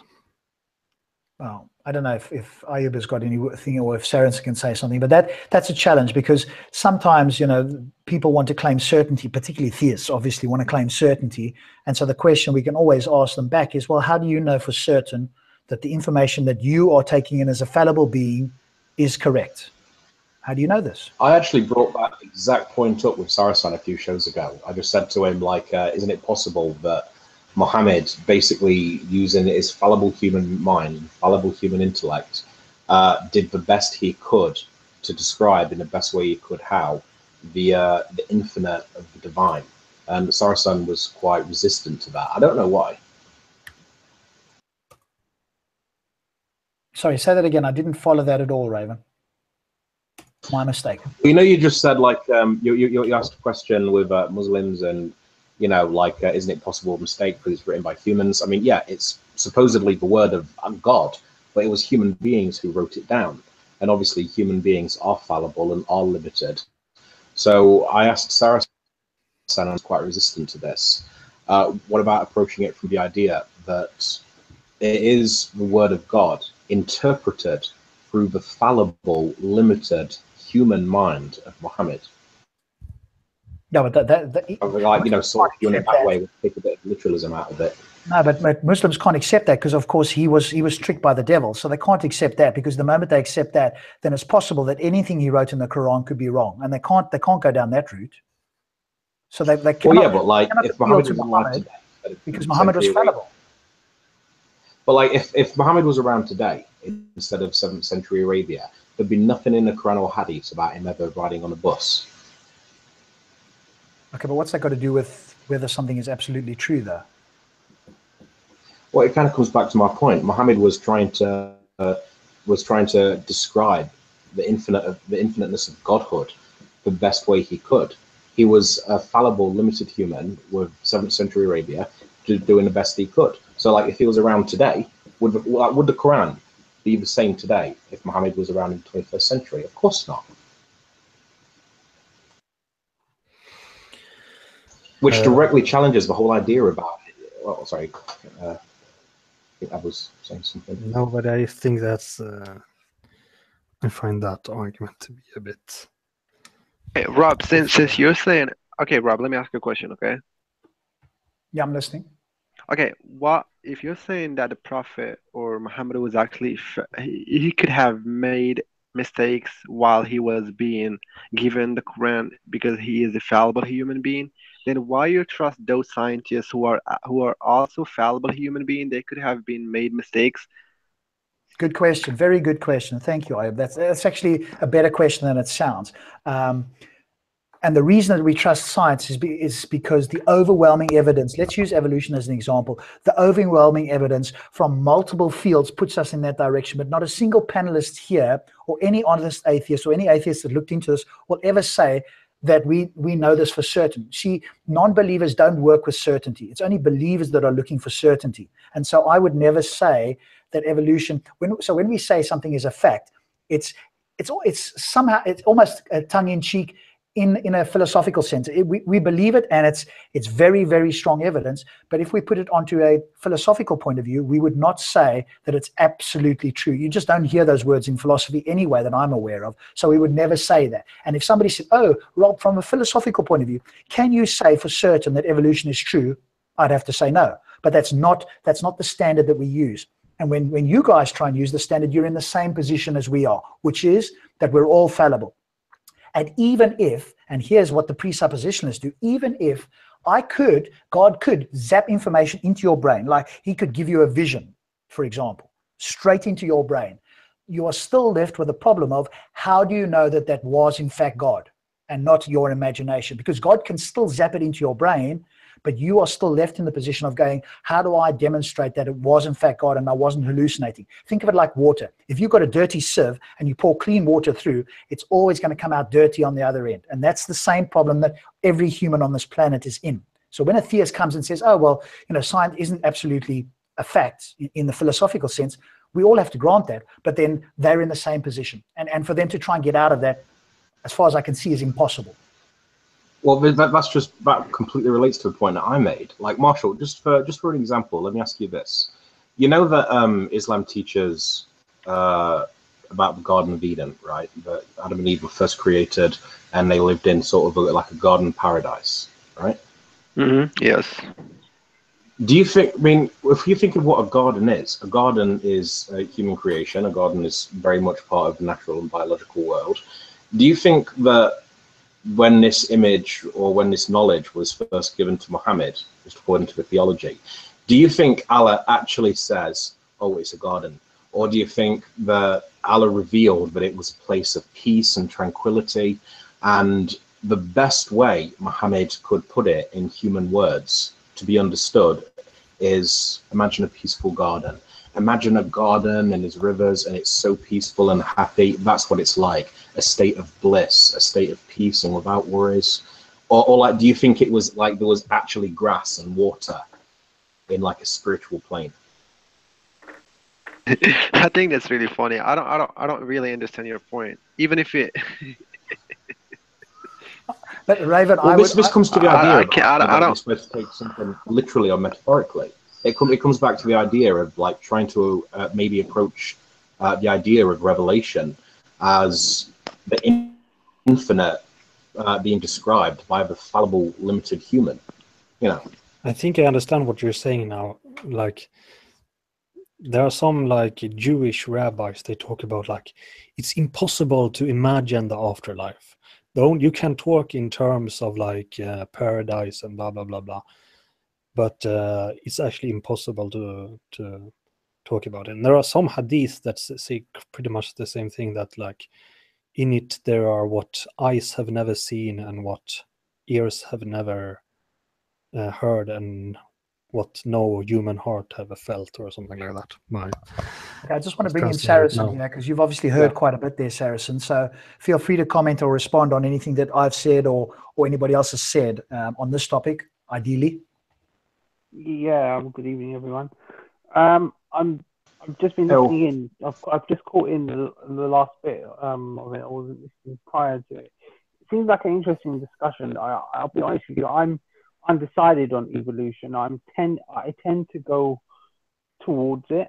I tend to believe it's more probable than not, although I haven't done enough research on this. And I personally don't think it is incompatible with my faith. I think it's perfectly compatible with my faith. Well, at least Saracen, I think I have never, seen a Muslim who actually says that evolution could be true. So are you saying that it could be true? Yeah, I think if we look at our history books, even the past people, like even Khaldun in Muqaddimah, page 68, he talks about this. There's many Muslims, scholars of the past that have mentioned this. He talks about how the minerals went into. Yeah, but they could have addressed evolution in a different manner. But the way those, like Rob, the way he talks about evolution is quite different from how those people, understood it. So we know that the Quran goes against evolution. So you can't believe in the Quran and also believe evolution could be true. Would anyone be interested in me actually getting that? It does. Which does have a Muslim reconcile the two. So 1 second, Raven. I don't think this is a misnomer that's out there that the Quran is somehow anti-evolution. In fact, I think on the contrary, if we look at there's a surah called I think it's Surah Baqarah, verse 230, where Allah subhanahu wa ta'ala says to the angels, He's going to put authority on the earth, and they say, would you put on earth someone that causes corruption and sheds blood? And there's I'm aware. And there's an innuation there that there's already something there. Now we know the Neanderthals were around. Now there's also scholars like the great Ibn Arabi. I know there's certain people who don't like him from the Saudi community mainly, but I mean most Sufis and most classical Muslims, Sunni Muslims, they loved Ibn Arabi. He was called the spiritual master who had many mystical kind of openings. And he said, and I've been trying to ask someone about this. They said that we can't say this openly, but he said Adam was the 33rd part of creation or something like that of man. So in other words, there's stages of man. I think that. Carry on. Yeah, so I just found that fascinating. And that's why I said I'm undecided. When I think of when I think of a human, I believe that we're material, like but we're also a soul. So at what point did we become human? What point did we become conscious? What point did that soul or that consciousness come in? And I think that's where I'm kind of doing some more research on it. So nobody knows, do they? We don't really like scholars here. Well, that's actually the point in the link I just given. The question that I think we should ask Marshall is why and where and how do you think that the Quran goes against evolution? No, because the reason why I asked Saracen is because I'm actually confused now, because he's a Muslim and he does believe the only creator of being is God. So how can he reconcile that we are evolved from our common ancestors? Why not? No, because the Quran does not mention that. So how can he come to that conclusion? Also, can I recommend something to you? There's an excellent debate. It's very long, very, very long. It's 5 hours. It's by the Deen Institute. It's called Islam and Evolution. So on one side, you've got many Muslim academics. No, it's called Have Muslims Misunderstood Evolution by the Deen Institute. Correct. Yeah, absolutely. Yeah, that's the one. Have Muslims Misunderstood Evolution. So you've got my friend Adam Dean there, and he's hosted this. And what you see in this is you've got Muslim scientists, you've got Muslim academics making the case, and then you've got another group like Yasser Qadi, who say, no, it's not. Now, this is the problem and this is where we have to ground it. And Marshall, maybe I can contextualize it for you. Muslims have always been open to science traditionally. There have always been some conservative Muslims who haven't. But there's Muslims who are running the show, who are controlling our thought process at the moment, that are very anti-science. And this goes back to kind of like what I was talking about, the Wahhabi, Salafi, literal Islam. They're not open-minded. So they'll tell you, oh, no, bro, you can't believe in Islam and believe in Islam. I agree with you. All right, so I agree with that. I mean, I totally agree with that. But what I'm saying to you, what I get from you basically is that you're accepting that the evolution of today is actually true, yeah? So if you're believing in that, then you're negating categorically that there could be a God who created those beings, right? No, I'm not. No, Marshall. Who was it that decided this? Who was it? No, I'm just asking him. You can't believe this and be a Muslim. Who asked that? No. That was a question for him because he said that it could be true. So if he's fully accepting that, then he's, you get what I'm saying? Saracen, do you accept? Are you declaring takfir? Saracen, do you accept that humans had a common ancestor and evolved? I think. Listen, I think there's so much overwhelming evidence for that. It's ludicrous, and I don't think Muslims or Christians or Jews or anyone does themselves any sort of justice by just saying, "Oh no." And those people who, I mean, I'm pretty much a novice on this subject. I'm going to be very honest with you, but I have spent some time to investigate it. When millions of people are telling you evolution is a fact, I can't just not take that seriously. So I go to the Science Museum, Natural History Museum. I speak to people from both sides, and I'm far more inclined to believe it is. And to answer Marshall's question, look, we believe Allah subhanahu wa ta'ala is the creator of everything. What he does is he has asbab. Asbab are things, his creation. So, for example, this is going to go, you guys are going to go off on one with this one, but the thing what happened with Moses, the parting of the sea, I believe, and from evidence would suggest, this was a volcano that happened a while away, and it caused a knock-on effect.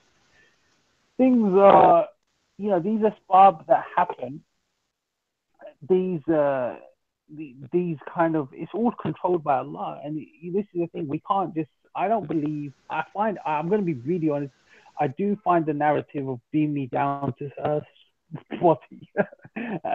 there you go, Adam's come down, suddenly everyone's got consciousness. I struggle with that. I really do. So the question is how Muslims lately have been claiming that it's a local flood. I mean, I've actually looked into the classical understandings of Islam. It's never been that. And even if you look at what the Qur'an says, no one was spared. All the animals had to be gathered on an ark. Even the mountains were covered in water. There was no land whatsoever. And now, in the past 15 years, Muslims have been going, no, we don't believe that. We believe it's local now. Well, we haven't for the last 1,400 years. Yeah, but for the last 15 years, we have. No, that's not true. Raven, we can go on or we can speak about it. That's not actually true. There has been classical understanding that it's local, but that'll be another show. Let's stick to evolution right now. But Saracen, you brought up a good point there. Well, does anyone want me to show? Hang on a second, Raven. Raven, take it easy. Saracen, you brought up a point there where you said, for example, that the Red Sea parting, evolution is true, but then you said God guides these things. Now, if these are natural processes, it's almost like you are doing what the movie, the Noah's movie did, which got criticism, because in that movie, of course, they showed it was all natural processes. So what you seem to be suggesting, and I want to make sure I understand you correctly, is that it could have been natural process, but somehow God guided them. Now, my question for you is, if in fact that is the case, how do we tell the difference between God guiding it and in fact it being a natural process with no God guiding it? That's a very good question. It is a really good question. And here's the thing. I believe God guides everything. So that's my position. My position is that God is control of everything. So when we talk about the selfish gene, the gene has a will. That will comes from God. So that's why I think that what's happening around the world, the natural, everything that we see is God guided. Sure, I understand. I understand that's your position. I understand that's your position. And I guess for you, it's something to go away and think about, because if you make that as an assertion, which is what you've done, that's fine. But you do need to back it up, because now, as I say, I would press you more and say, well, as far as you can't tell the difference. So me as a non-believer, I'm prepared to go with the least, I'm prepared to go with Occam's razor, which does away with the God thing, because the natural processes explain it. You say the natural processes explain it, but then you also say that God controls this. So you've added an extra step. So my thought to you is to go away, if you are going to go that route, which is a more modern version, but now you are stuck with this problem of how do you convince people that in fact God is actually the director of these things when we've got no evidence for that. So at least you are embracing modern science to a degree, but you still have a problem. It's not something that you can easily brush away. So it would be for you to go away and think, I'm coming down on Sunday, so maybe you can come over on Sunday and go, Rob, you know what, I've thought about this, and how I can reconcile the two is this, and give me something that I can look at rather than just the assertion, because I appreciate you're on the spot here, and that's not the point of this, but it is something for you to consider. No. But even I think Yeah, even no Muslim today would ever agree with what Saracen said, because if you're a Muslim, meaning that you believe in some sort of God, it means that Allah, then you're totally negating that evolution is true. So I don't think no Muslim, including myself, okay. So you get what I'm saying? Marshall, I think you would be surprised. Let me tell you two, and they make an excellent case. Adnan Ibrahim, if you look at his talk on evolution, Adnan Ibrahim, he's an excellent scholar. He's very deep thinking, and he says evolution is a fact. And he breaks down this whole concept of, kun fayakun, be and it is. He says, his basic argument, I can't remember it clearly, but he says it's not just straight away. It can happen over a process of millions of years. And he makes a very, very strong case. The other scholar is Mufti Abu Lay from the UK, who, if people cannot, you're free to ask him questions on Monday nights on Facebook, Monday Night with Mufti. Mufti Abu Lay constantly talks about evolution. He says that it's an absolute fact, and I know him, and he's a very grounded guy. He's very forward thinking, and he says anyone that rejects it is a retard. So these are two Muslim major scholars, and like I said, if you watch that debate, Raven, what was the debate called again? Is evolution a fact? What was that? Have Muslims misunderstood evolution by the Dean Institute? Watch that. That changed my perspective on a lot of things, because they break it down. And I think the problem is we are as Muslims, unfortunately, where we've taken on the kind of Christian version that, the creationist kind of version that, if you believe in science, then somehow you're not being loyal to your religion. And there's many Muslims that run with that. Unfortunately, they control our media stations. They control our thought processes. And that's not how we used to be. That's not how we used to be. Okay, but you don't get what I'm saying. I mean, those people, they understood evolution in a different way, but you just can't say those Muslims believe in the modern evolution because it's a natural process, so it doesn't require God. No, I'm not saying it. But my position is it does require God. My position is exactly. So you're exactly. That's the point. So you're not agreeing with what Rob understands evolution is. Yeah, but Rob doesn't believe in God, nor does most people on the panel. There isn't actually a disagreement because there. Rob understands. Marshall. Saracen and Rob are not necessarily disagreeing any more than me and Saracen disagree that the Big Bang happened. Me and Saracen both agree on the universe. We both agree on reality. We both agree on the laws of physics. It's just that Saracen thinks I'm not convinced there is. Saracen and Rob, that is the difference. But Marshall has a point. Look, that's the problem. Rob does not accept. Rob does not accept God for evolution. What you do? If there is no God, then there is no evolution. Marshall has a point, because when he says, when Saracen says that, or his scholar says that, evolution is compatible with Islam. Okay, what they say is that it's some kind of guided evolution. But the whole point of Darwin's evolution by natural selection is that you can explain this creation without any interference. It happens just by natural processes. And I wonder if that is the case. Isn't verses like this where God wants us to look at the creations, do they not look at the camels, how they are created, as a kind of argument for that there must be a God, because otherwise they couldn't be created like this? But what evolution says is that there is a natural process through which complex organisms like camels can evolve.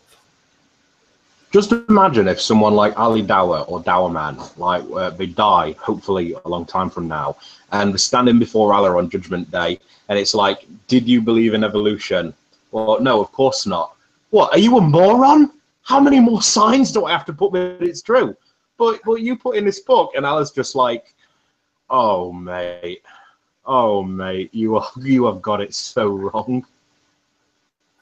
I think there are some holes in evolution. I've just bought books by a lady called Midgley, who really, if you watch her debate with Richard Dawkins, she really got underneath his skin. She's a posh, white, young, old lady. And she really seems Did you say Wendy Wright? Pardon? Did you say Wendy Wright? No, Midgley, Midgeley. I bought a book. I haven't read it yet. But she. I thought you were talking about. I thought you were talking about that Wendy White interview we did. That was painful. I mean, if the Doctor took her in the TARDIS back to dinosaur times, she still wouldn't believe it. No, Midgley apparently made him famous. She really got underneath because she was asking some very good. Because she's from the scientific community as well, I believe. I could be wrong, but she really got underneath his skin, and and apparently he started getting flustered. He couldn't answer the question. So for that's what I'm saying. That's the reason I say I'm undecided. Like I said, I'm much more inclined to believe it does exist. But so does anyone actually want to check out this Kahoot bar?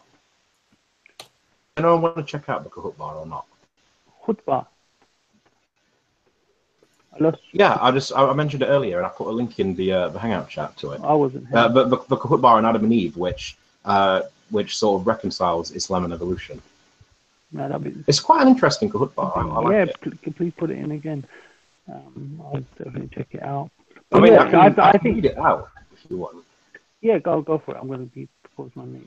Okay, and so obviously this is being recorded. So if anyone wants to check it out, Agnostic Muslim Kahoot bars. This particular one is called Adam and Eve, or like the story of Adam and Eve in the Quran. This is the Kahoot bar. Muslim scholars down the ages have taught that the story of Adam and Eve literally happened just as described in the Quran. That Adam and Eve were real individuals and were the first human beings. Many Muslims use this literal understanding to reject the theory of evolution. But should we really take this story literally? I believe that to take it literally diminishes its underlying lesson and misses the point. It confines it to a simplistic story of two individuals, whereas this story is actually an allegory of the evolution of human consciousness. It is a representation of the period in human evolution when we became self-aware, developed language, and began to think ahead and articulate abstract ideas. A time when our mind had developed the ability to represent concrete phenomenon using sounds that represented ideas. We developed the ability to plan and organize ourselves on a scale that led to the human revolution. We evolved the abilities that set us aside from the rest of the animal kingdom. It triggered the rapid evolution of the human line of hominids that had, until recently, than similar apes and creatures in the ancient forests and plains of Africa, where we eventually set off to conquer the world.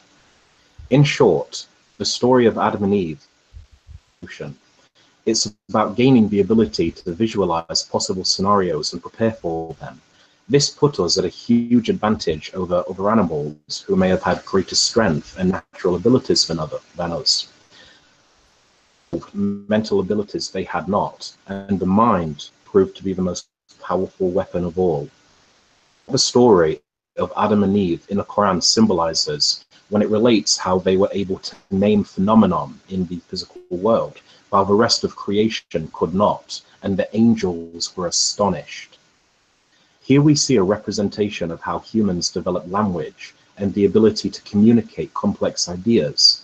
Humanity had developed a special ability from the rest of creation. Humans became more than just conscious, since most animals are conscious to a certain extent, but we are also self-aware, as the story of how Adam and Eve symbolizes when they became aware of their nakedness, something animals do not possess.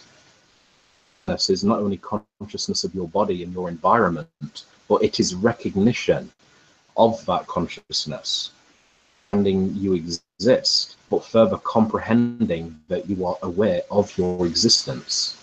To be self-aware is to realize that you are a thinking being and to think about your thoughts, examine and analyze them as ideas and be motivated and driven by transcendental beliefs and ideals and concepts that combine and direct humans on a larger scale than just family or family grouping. Adam and Eve were in a innocent state in paradise. Animals in that state too. Raven, it was a time before we were self-aware. We were one with nature, with God, just as the animals, trees, flowers, mountains, and rivers are, in harmony with nature and the world around us. But then, as the story of Adam and Eve progresses, humanity begins to enter into a new state of being. Then, the waking conscious mind of mankind, when the conscious and subconscious became distinct, where inner joy and innocence and peace contained, because now the ego starts to grow and take control. We become separate from the natural course. We fall, or we become separated from God.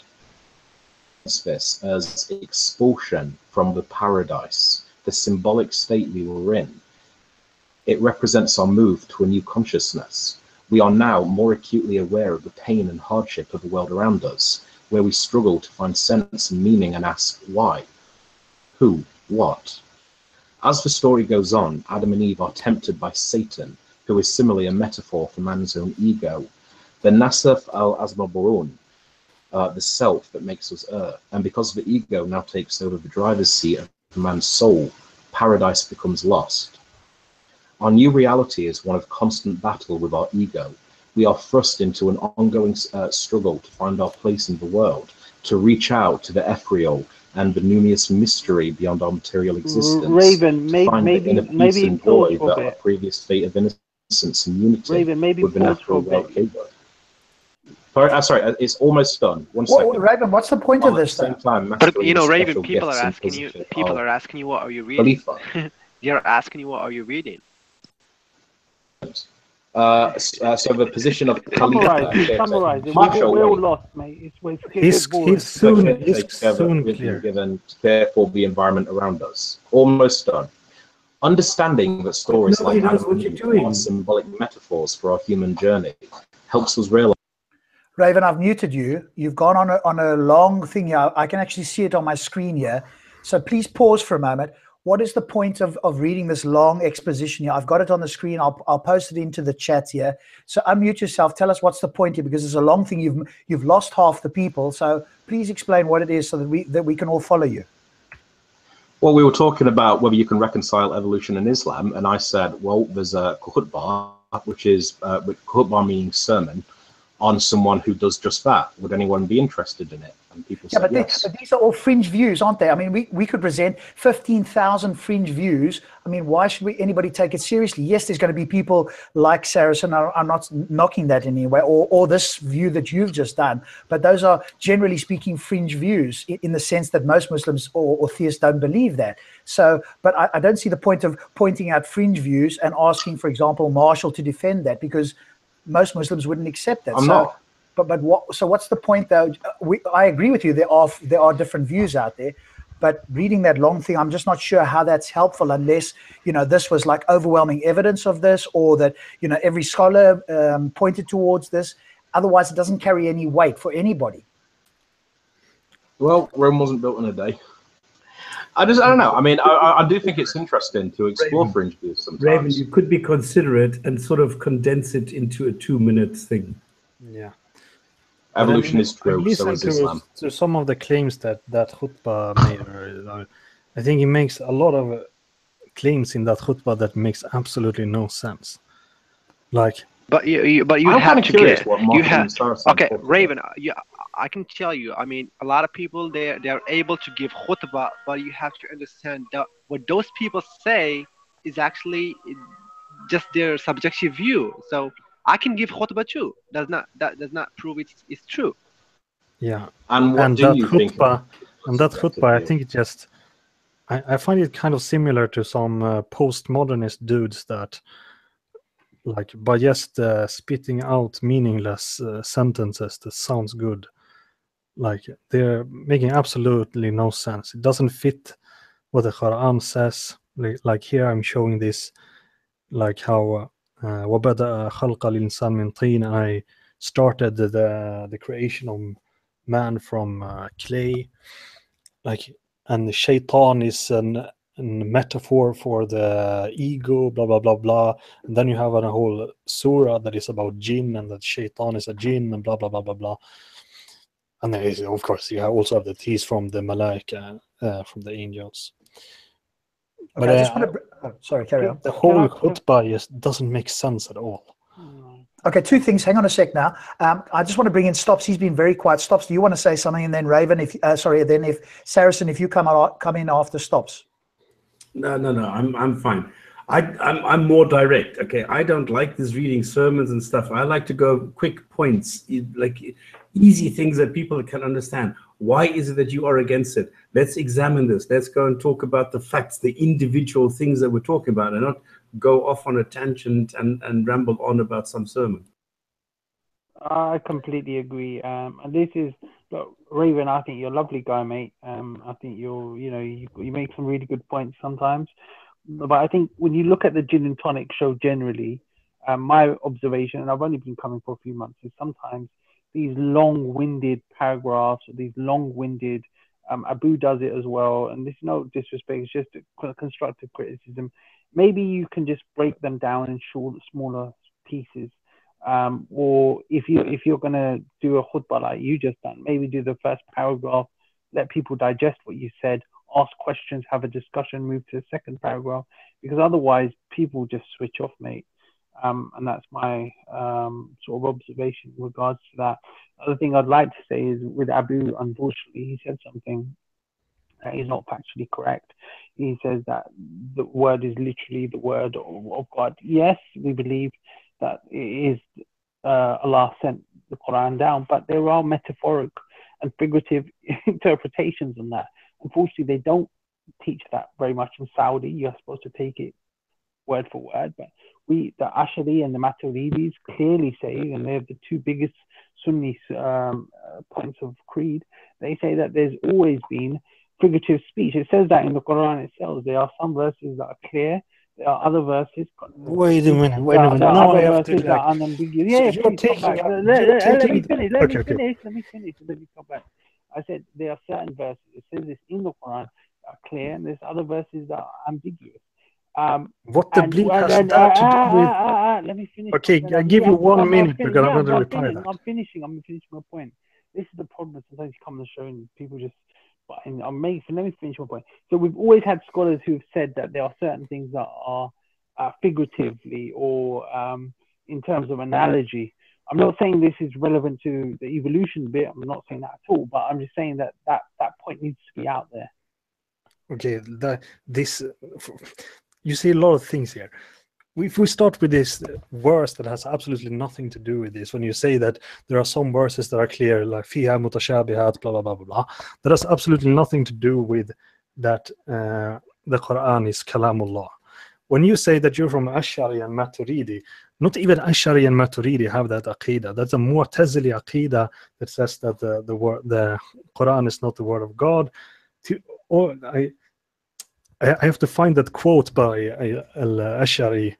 I never said the Quran is not the word of God. Don't misrepresent me. Okay, but what? Okay, so you're not saying that the Quran is the word of God. I'm saying absolutely the Quran is the word of God. Absolutely. Okay, good. Okay, sorry. But what's the point then? Is when we kind of, I suppose maybe you haven't explained it properly. When we say literally word of God, that almost implies that every single word within that we have to take literally, which is not the case, and that's what my point is. My point is that within the Quran there are certain verses that have been very much open to figurative and analogical interpretation. So I just want that point to be out there, because otherwise we get the ISIS version of Islam. Yeah, but okay, but you're not saying that you're not having like Mu'tazili aqidah that the Quran is created. No. Okay, good. Okay. I think what would be useful, Saracen, at some point is for you to debate, if you can or do or want to, some of the more fundamentalist Muslims in Speaker's Corner, because of course we saw this recent video with Adnan that they didn't want to put out, and there's a concerted effort, not necessarily by you but by some Muslims, not to show dissent among Muslims, and clearly you have a different view to a number, if not most of the regulars, let's say, to Speaker's Corner, which is fine. It's good to have different opinions and views. And it would be useful for you to have that discussion with them, so other Muslims and us and everybody else can see different Muslim opinion, because we go there, or we see, generally speaking, like you've pointed out, the more literalist approach. And so we go, that's how most Muslims accept the Quran, etc. And you're going, no, no, no, some of them you can take figuratively, although I have heard that at Speaker's Corner occasionally. Some you can't, and we need to speak to the scholars, and there's a lot of different views, but we don't hear that very often. I was actually there a couple of weeks ago. I think you were standing with the black atheists at that time. But I actually had a very, very long discussion and almost an argument with Shamsi. Because yes, I was saying to Shamsi, look, your version of the Salafi kind of like literalist, he goes, oh no, you're Sufi. I said, look, I'm not a Sufi, I follow the traditional approach. Oh no, you're not allowed to use your brain when it comes to, but my friend, look, traditionally the Hanafi school, which is what I follow, the Maturidis, you know, we are the most rationalist kind of school, apart from maybe the Mu'tazila. You know, we are very open to different interpretations. We're not anti-science, but they are. And I said, oh, he goes, oh, no, you're not sincere.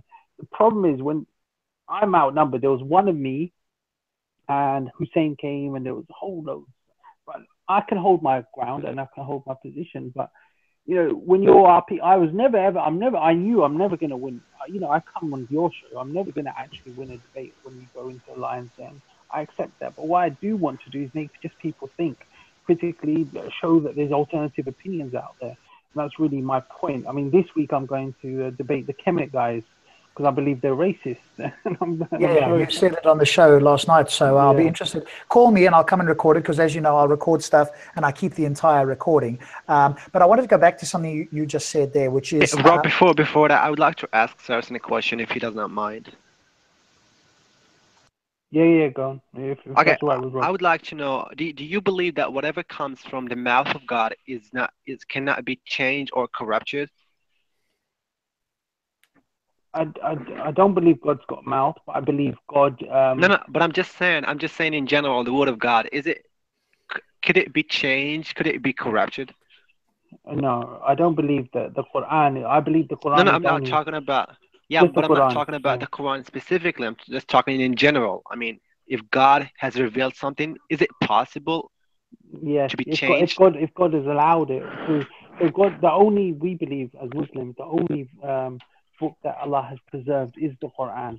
We believe that God... Yeah, exactly. But maybe I'm not. Yeah, but I'm not talking about the Quran, because the Quran is clear. It says that we have revealed the revelation and we are going to protect it. Yeah, but I'm saying... Like, for example, if we're talking about the Bible, it is, or the Gospel, or the Injil in Arabic, the Injil, which is the Word of God, which was revealed to Jesus. I don't understand how that book, if it's the Word of God, which was revealed by Him, how could it be changed? Because that's the Word of Him. I mean, that's the Word of God. Could be powerful. How could a human being who is fallible, could it change it? That's not the question. The very interesting question is, why would God allow this to happen twice, and then third time? Like, why should? No, Raven. The question is, why the Word of God? Why the Injil was corrupted? Because the Word of God can never ever be changed. This is the thing. Do you understand what we're talking about justice, right? We're talking about.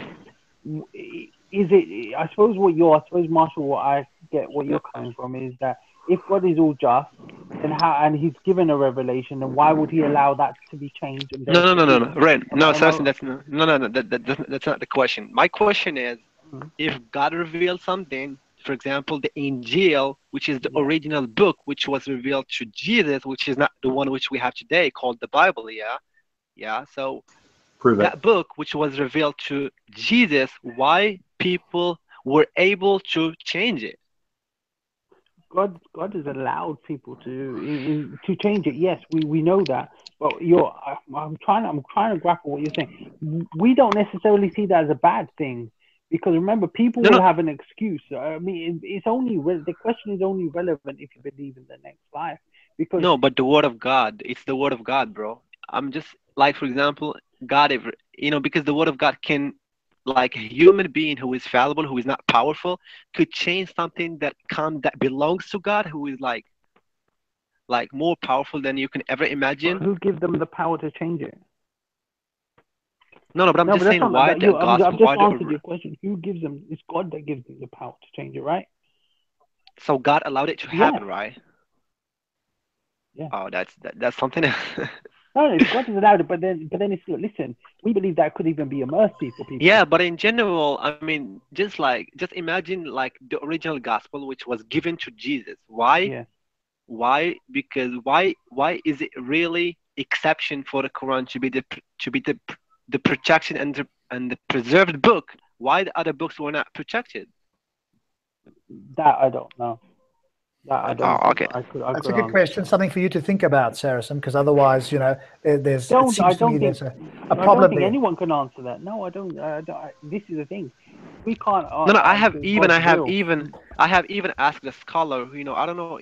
Maybe you could have seen him in the park. He goes with brother Adnan. He's from Saudi Arabia.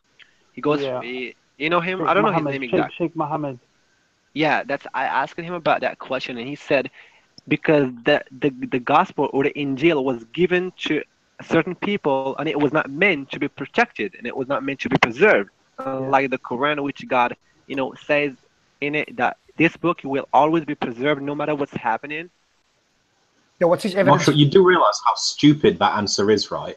Like God goes to the trouble of making a prophet and giving him a book, and this scholar's saying, well, it wasn't meant to be preserved. That is the stupidest thing I've heard, and I genuinely don't know how long. No, but I really find it to be problematic when someone says that the book. Stupid. No. Yeah, no, it's even more than stupid. It's really, really controversial. A book which was revealed by God to a prophet, yeah, and then that book comes, and then a human being comes, and then, you know, sees that book and be like, oh, wait a minute, I'm gonna change that book. Then why God allowed it to happen? I don't understand. But look, Marshall, now that is not pretty much all Ahl Sunnah believes that. All Ahl Sunnah thinks that the Bible and Torah and all these things have been changed by humans, and the reason is because God wanted that. However, it will not be. The Quran cannot be changed because Quran says that He preserves it. So it's not a controversial view. That's pretty much all Ahl Sunnah says that. I agree with what you just said as well. And I think, Marshall, if we do look at the Quran itself, it says that we've made some of you tests for others. You know, it says that we've made you to different tribes and different nations to get to know each other. So the best of you are those who are best in character. So it's, you know, when people have differences, this is my understanding, I could be completely wrong, is that people have differences. Allah has put these religions, these different colors of us and humans, has put these different sort of, you know, tribes. It's a way of like, you know, which of you are going to transgress that? Which of you are going to go and kill and ravage and pillage and all of that? Which of you are going to go beyond those bounds? And it says a lot about humans as individuals as well. So everyone, you know what, Marshall, I've got a brain teaser for you. Marshall, are you one of, you know, a lot of Muslims now are saying non-Muslims may actually be spared the hellfire if they were ignorant of Islam. Yes, I can answer that question according to the Quran. Even no, hang about. No, hold on. Let me respond. This is what I want you to think about. Hang on, I'm not finished. This is what I want you to think about. If you actually do prescribe to the view that if non-Muslims just didn't get the message, so they may be spared because of that. If you actually do give dawah to someone, message, you're sending them to hell. Whereas if you'd never given dawah in the first place, they would have had the excuse of not having Islam revealed to them. So think about that. You're right. I think you're right. If a person was given the message of Islam and then he rejected it for some subjective reasons, then that person will be accountable for what he had done. But if a person has never known what Islam is, do you agree that following that, the moral thing to do is not give dawah? Not real. I don't know, but that's something I don't know. No, you can't even. I will have to stick up for the Muslims. You can't make that assertion, Raven. I agree. I was going to say. No, you definitely no. Why? It's not immoral. If their worldview, if they believe their worldview is correct, and we go with their worldview. Remember, you are questioning them on their worldview. If they believe their worldview is correct and they believe that it's a test and they're supposed to send the word out to everybody, then no, because it's the person's responsibility that hears the dawah as to whether they will accept it. Now, you could make an argument that they haven't given the dawah correctly, but that's a separate point. But again, God would know all of this sort of stuff anyway. So I don't think you could ever get a Muslim to accept that it's immoral for them to present the dawah as opposed to not present it with the argument you've given. And also, what about those people who who never know what Islam is? They have no idea about Islam, the Quran, the Prophet. They literally know nothing. Do you think God would be unjust and get those people into hellfire? This was the point he was making. But to bring us back on this topic, is the point. I mean, yeah, but can we go back to the Quran? I can slightly agree what Islam basically says about that, because it literally does not allow people who never expose Islam to go in hellfire. They will be accountable upon their deeds, upon their a'mal, upon their actions. So that means none of those people are going to go to hellfire, but if you give them dawah, some of them will. Whereas if you never gave them dawah... No, I think Rob answered that question for you. Rob answered the question for you. Okay, I know, but can we go back to the Quran? Can we go back to the topic of the Quran? You said, Marshall, that the Quran is the word of God and that it is somehow preserved. What does this preserved mean? No. Hold on. I was not making that claim. I was asking Saracen a very simple question, which is, if the gospel, if the Injil, which is the original book, which was revealed to Jesus or Isa, why God allowed it to be changed? I mean, I don't understand that. Okay. So that was the question. And I know, and I'm aware that the Quran said that the Quran will be protected because God says so. What is protected? So I'm not talking about the Quran. What does that mean? I'm not talking about the Quran here. I'm not the one who's making that claim. What does protected mean to you? Can no human being get into it and then change it? What happens if it was? Then what's your? I don't get your point. I mean, if the Quran says, you said that the Injil was changed and the Quran was not.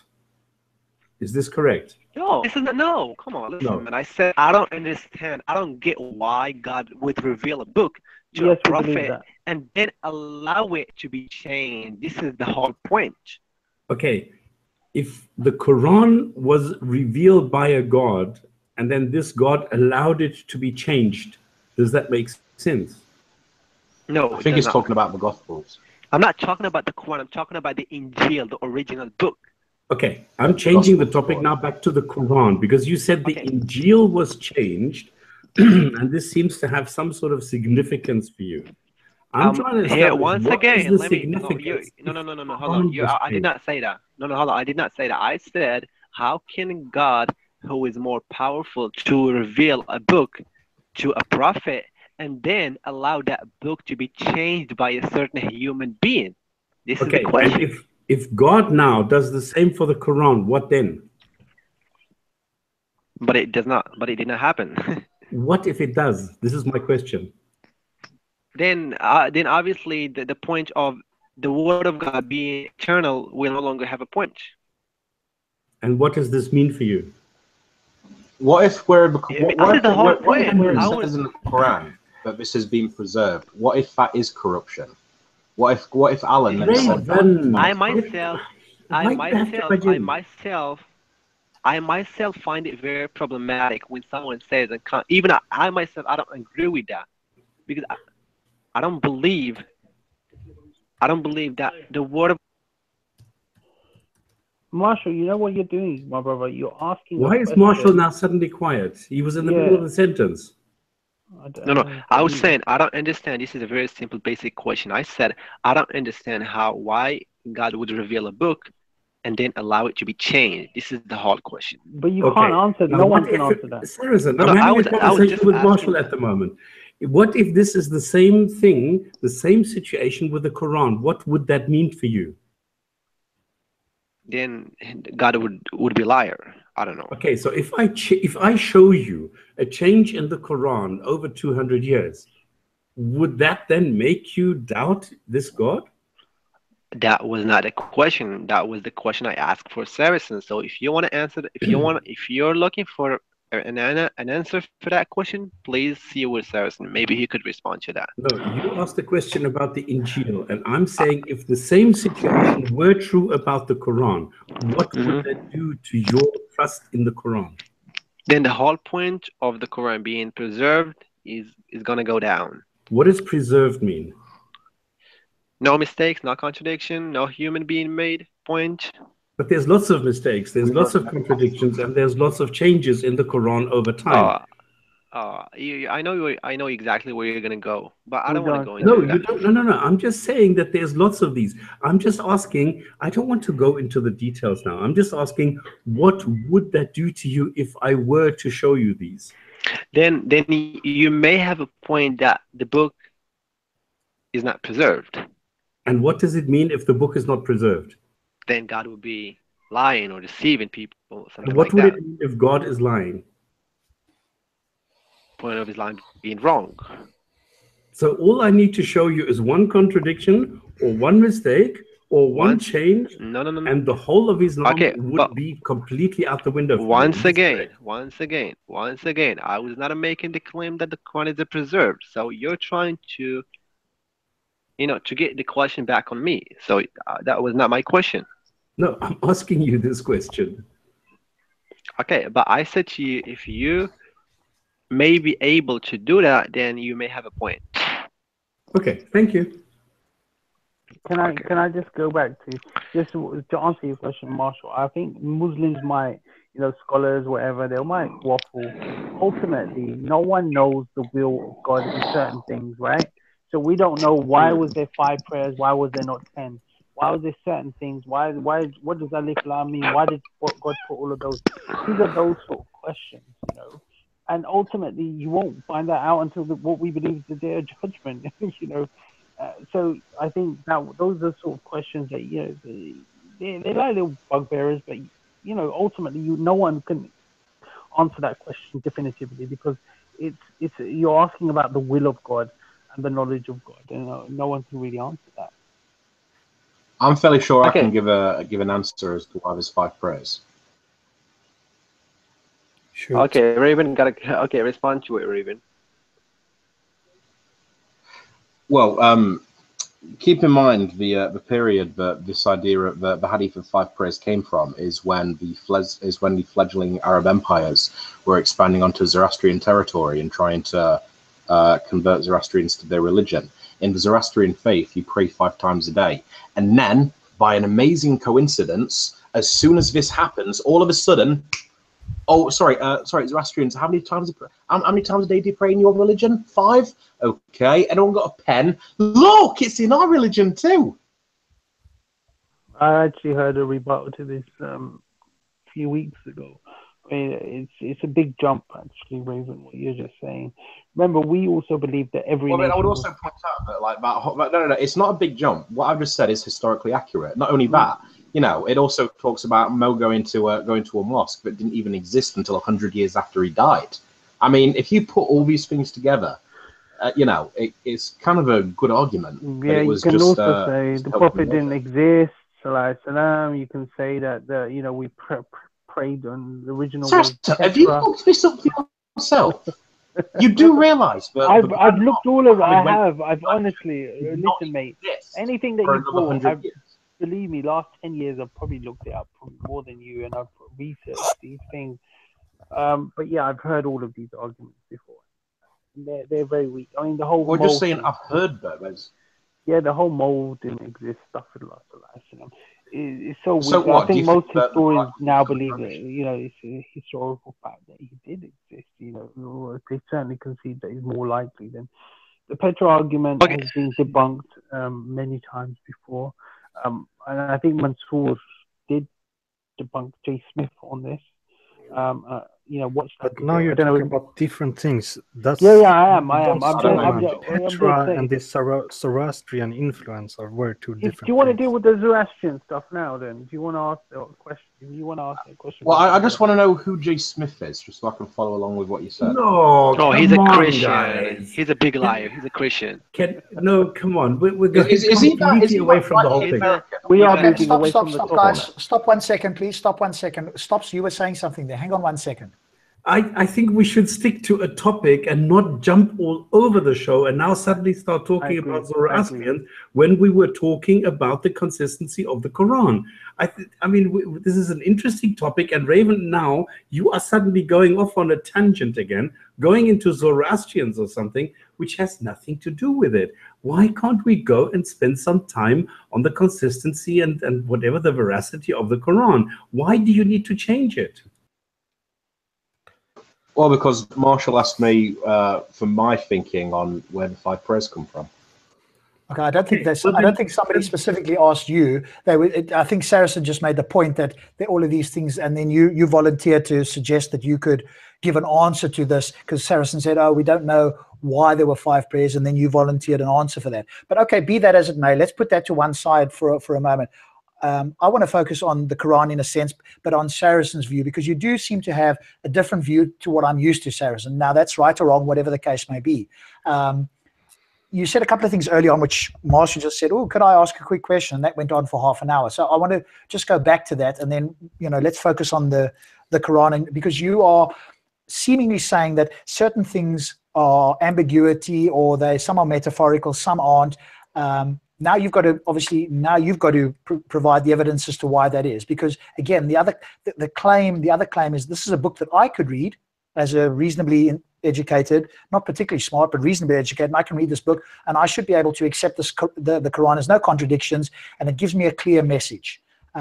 And that seems to be problematic with you saying that certain things are metaphorical, some of them, are ambiguous, and now we've got to refer to scholars and other things. And this goes, as far as I'm concerned, this goes contrary to the claim that this book is for all people of all time.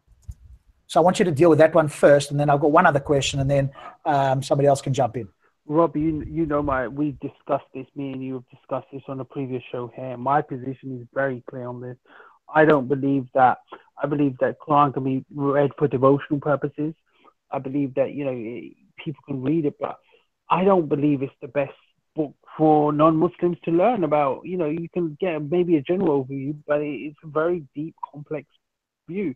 You have to have certain knowledge of Christianity, Judaism. You have to understand rhetorical devices. You have to know about history. You have to contextualize. You have to know about the series. And this is why I'm against the people in Speaker's Corner who say, "Here, have the Quran, read that." I mean, Carlyle, he was an Orientalist. Hamza Yusuf, who was one of the scholars that I love, he mentions the Quran is not bedtime curled up bedtime reading. It challenges you. And I don't believe that giving the Quran to people is necessarily the best option. I think there needs to be some discussion beforehand. I think for a non-Arabic speaking person, perhaps the seerah or the life of the Prophet ﷺ is a better option. And I know there's many, many different seerahs out there. You guys recommended me Warner's one, and I bought that. I really feel I've wasted £12 because I've read it and there's so many errors in that. But there are other good seerahs out there. I mean, I think Karen Armstrong one is a fair one. I think Montgomery Watts is another fair seerah. These are two non-Muslims. Martin Lings, from a Muslim point of view, I think is a much better way of understanding who the Prophet ﷺ was. So I would suspect then that you don't think Robert Spencer's view is a good read then, as opposed to Karen Armstrong. I've got Robert Spencer's, and he makes some huge blunders. Here's the thing about Robert. No, I'm just using it as an example because clearly you obviously you have a bias, and I'm sure you will accept that. But obviously, whenever you point out other books, there are only books that are that are praising Islam. You don't point out books that are critical of Islam. No, I think Montgomery Watts is critical. You know, Montgomery Watts is probably the last great Orientalist, and if you look at his history, when he did the Sirah, he's written a lot about the Prophet Muhammad, but he's a serious academic. You know, he's not a Muslim, and he was never a Muslim, but he had. If you look at his investigation towards the Prophet Muhammad, at the start he was very skeptical, and towards the end of his life, when he's done, he said, "Look, people have really misunderstood Muhammad, because he went to original sources. He looked at both sides, and if you read his booklet, it's not very complimentary. It talks about the satanic verses, talks about many other things within that, and and he criticizes. He's not Muslim, but he's fair." And that's what I would say about Montgomery Watts. Okay, so what I'll take from this is that you are not making the same claim that some other Muslims are, which is fine. That all we need to do is read the Quran, and that's all we need. And then that is for all people for all time, and we'll all be able to understand it. And then we could turn to Islam if it was true. So I'll accept that you have got a different view on that. I want to welcome in Ahmed, who's just come in. I'm guessing Ahmed is another Muslim. I'm not sure if he's been on before. Welcome, Ahmed. Just tell us who you are and what you'd like to say, and then we can open it up to the panel. Hey, what's up, folks? I have been on here before. I've debated with you even, Rob. Oh, now I remember you. Yes, there you go. Actually, conversate, not debated. Yeah, I have been here before. Thank you guys for welcoming me here, and looking forward to a fruitful discussion. Cool. So you've heard some of the things that are being talked about. Is there anything in particular that you've heard while you were on the chat there, Ahmed, that you want to comment on? There was just before I came in, but now it's just poof, disappeared. I'm sure it'll come back in a second. You guys continue to chat. I'm sure I'll have my 2 cents or so. Can I ask Sarasan a question? Go for it. Sarasan, do you believe that the Quran is the word of God? I do. Why? I believe because I've studied the history. I believe it's an article by faith to believe it's the word of God. And I accept that circular reason. But here's the thing. I first believe there's a God, and that's where it stems from. I then look and I believe there's prophets. I then believe that there's the Prophet Muhammad. And because the Prophet Muhammad has said that there's a Qur'an, it will be preserved, I believe that. And that's faith. And I put my faith in. So this is based on faith? Exactly. Do you take any other decisions based on faith? Yes. Like what? I put faith that my doctor gives me the right prescription when I'm not feeling well. Is that really faith? I believe it's faith. It's trust, isn't it? Okay, what is faith for you? So faith for me is believing in something with evidence or without evidence.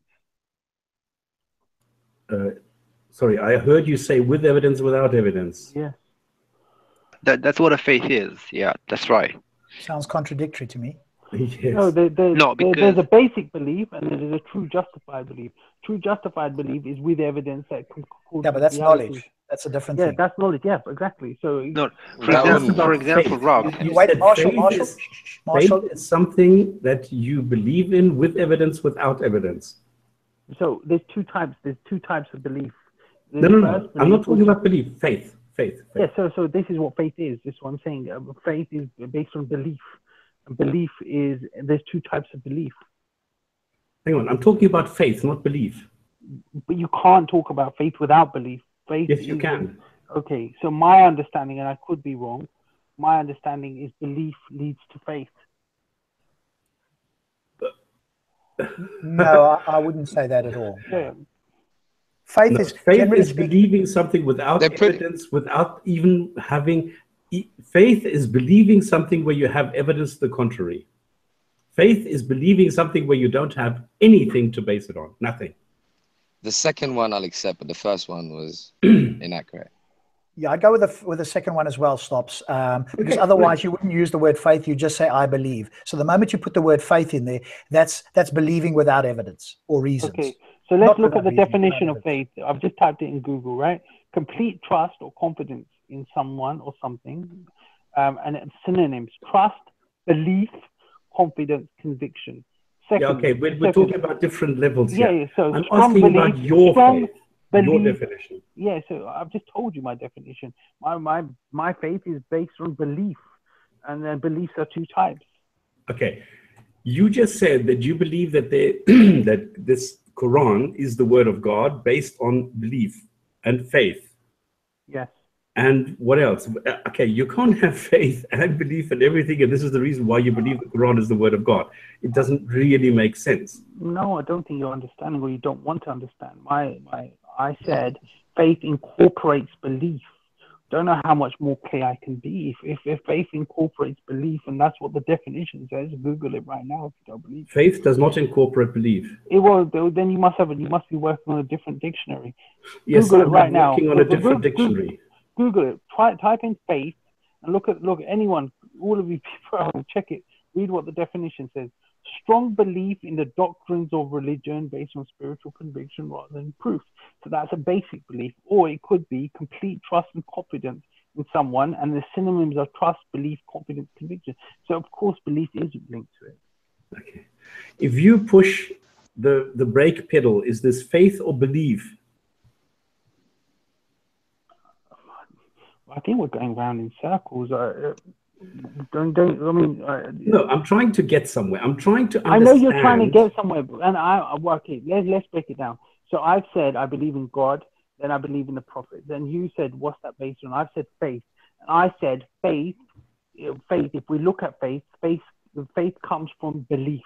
That's what I asked. Is there anything else that you do based on faith? I think the word faith is problematic. I think the word faith is problematic. No, but I think the question is, could that faith? I need to answer for Saracen. Saracen is well capable of answering his own questions. No, I think Ahmed and Marshall, what they're trying, because we're not getting anywhere. Stops. And you've asked me a question. Is there anything else? I can't think off the top of my head. No, I can't. So you are basing your world view, everything that you do on this planet, on your afterlife, on everything that is going to happen to you for the next 15 quadrillion years, purely on faith. Is this correct? I'm based on what? Sorry, belief. On faith. Yes. On faith. Yes, faith, and which I believe, which includes belief. Yes. Can I interject, guys, for a moment? Okay, so you are basing everything on faith, and you are saying that a God exists based on faith, and the Quran is the word of God based on faith. Can I interject? You are telling me that faith is the only basis what you are using to go and hope that the rest of no. That's not the only. Eternity is going to be okay for you based on faith. Listen, faith. If we go with the second thing, faith incorporates belief. Now, if we look at what belief is, what's your understanding of belief? Belief is just a situation where I am looking at something based on evidence. No. That's what Rob said is a true justified belief. If it concords with Something reality, else. There's also Rob made that up. There's a basic. There are different levels in epistemology, how you get to knowledge and truth and wisdom and all these other different steps. What you need to learn is that there is a belief which does not require any evidence, and if there is actually evidence to the contrary, it's called faith. Belief is the way that it works. All right, so let me ask you. Requires reason. Now, why does everybody now talk? I'm talking to Saracen. Can't you guys just keep quiet? Just give us 5 minutes, because I don't think Stops understands what faith actually Okay, just means. let Stops and Saracen go for a while, and then I'll jump in at some point and let Ahmed join in as well. Yeah. Stops. My position is I don't think you understand what faith actually means. I mean, clearly you had no understanding until I've just Googled it, and you still don't want to accept it. So, what's faith to you? I just explained it to you. Faith is if you believe something, if there's contrary knowledge, or faith is if you believe something without any evidence to support it. Okay, I want everyone to Google faith right now. That is not the definition. I have. Saracen, I actually have. But let me hold on. Let me explain to him. I think I understand that. I've read all these definitions. But hold on. Do you believe as somebody who rejects that there is God exists and things like that. That's why I'm not Okay, looking for Google but definitions. hold on. I'm looking for As an atheist, personal definitions. That's why, Marshall, I don't want to talk to you. I don't want to talk to Ahmed. I want to talk to Yeah, Saracen. cool. at the no, no, moment. no, no, no. Yeah, no, no. You just try to answer the I question. know that you can give me No, the this is a definitions different of question, Google. bro. I understand that. This is a different question. As an Marshall, atheist, Marshall, do you believe that you have Marshall, faith or not? Marshall, Marshall, wait, let's please. just finish here. You Yeah. can have that conversation with Stops shortly. Yeah. I'm going to let Stops and Saracen go for another 5 minutes, and then we'll bring in Ahmed. I And mean, then you can ask the I question. do feel that we've got very different. You know, I don't know where Stops is completely going with this. I mean, I'm giving him the definition that what actually concords to the Oxford Dictionary, what concords on Wikipedia.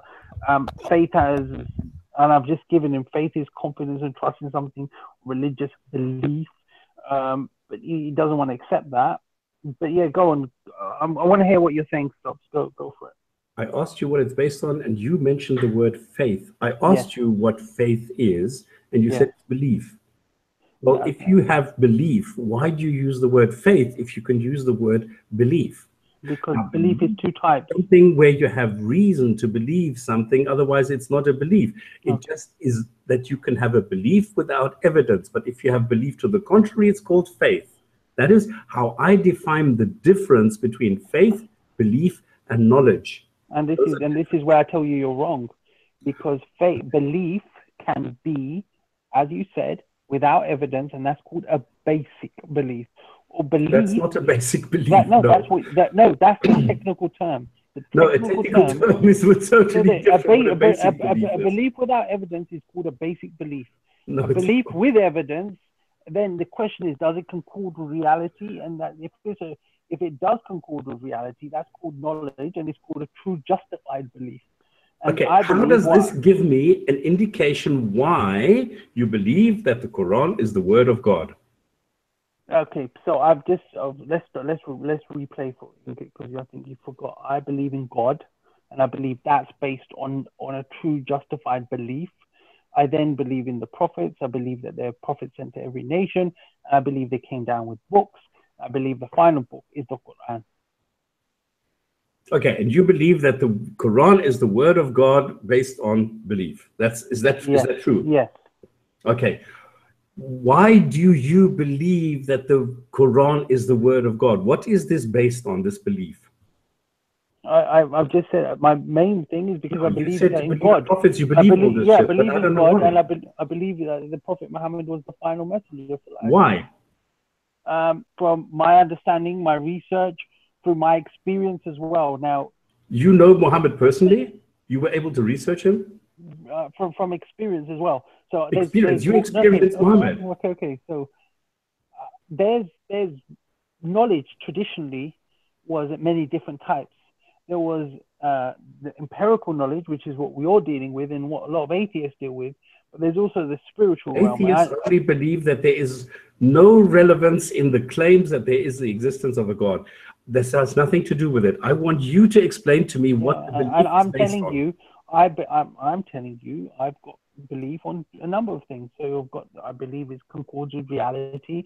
I also believe in the spiritual realm, and I do believe. Why? Why? Because I've seen things, I experienced things. So this is and that I can't prove. That's a personal experience. I'm probably not going to go into it on this show, but yeah, I absolutely experienced it. And when you go on a certain path and you go into mysticism, you get certain openings, and you definitely experience things. Not everyone will do, but some people will do. And alhamdulillah, I believe I have experienced it. But of course, it's probably not the right show on Atheist Channel to discuss that. So what is the difference between your personal experience that you've experienced Muhammad or God or whatever, and the personal experience that somebody has been abducted by aliens and has had sex tests performed on them? Your real question is it a deluded experience, or has it got something in reality? I asked a question. Yeah, so I'm breaking it down.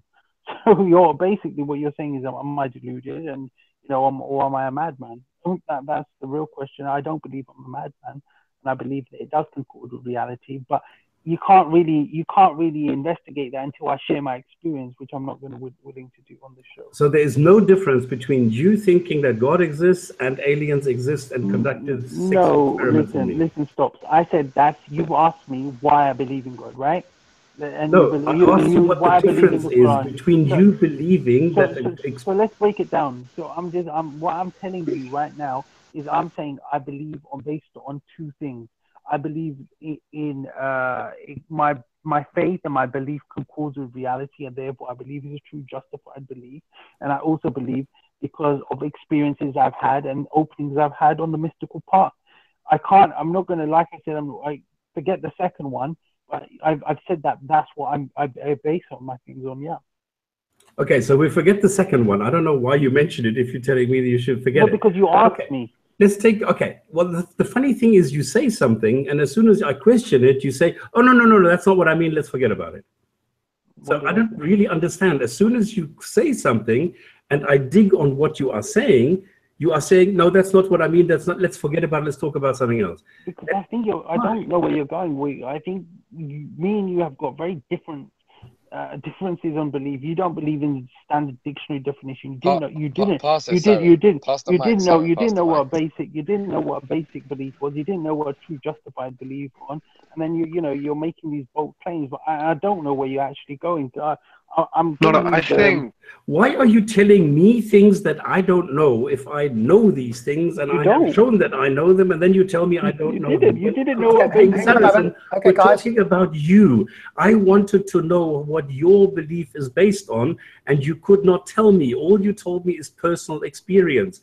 And then when I asked you what is the difference between the personal experience of you experiencing God and somebody else experiencing being abducted by aliens, you said, well, let's forget about that. So can I please this get is these the questions? only thing that I have heard from you. I can be very controversial for you guys. Hang on a moment, guys. Hang on. Okay, stop for a moment. Stops. What I think you've got from Saracen is that he believes it on faith.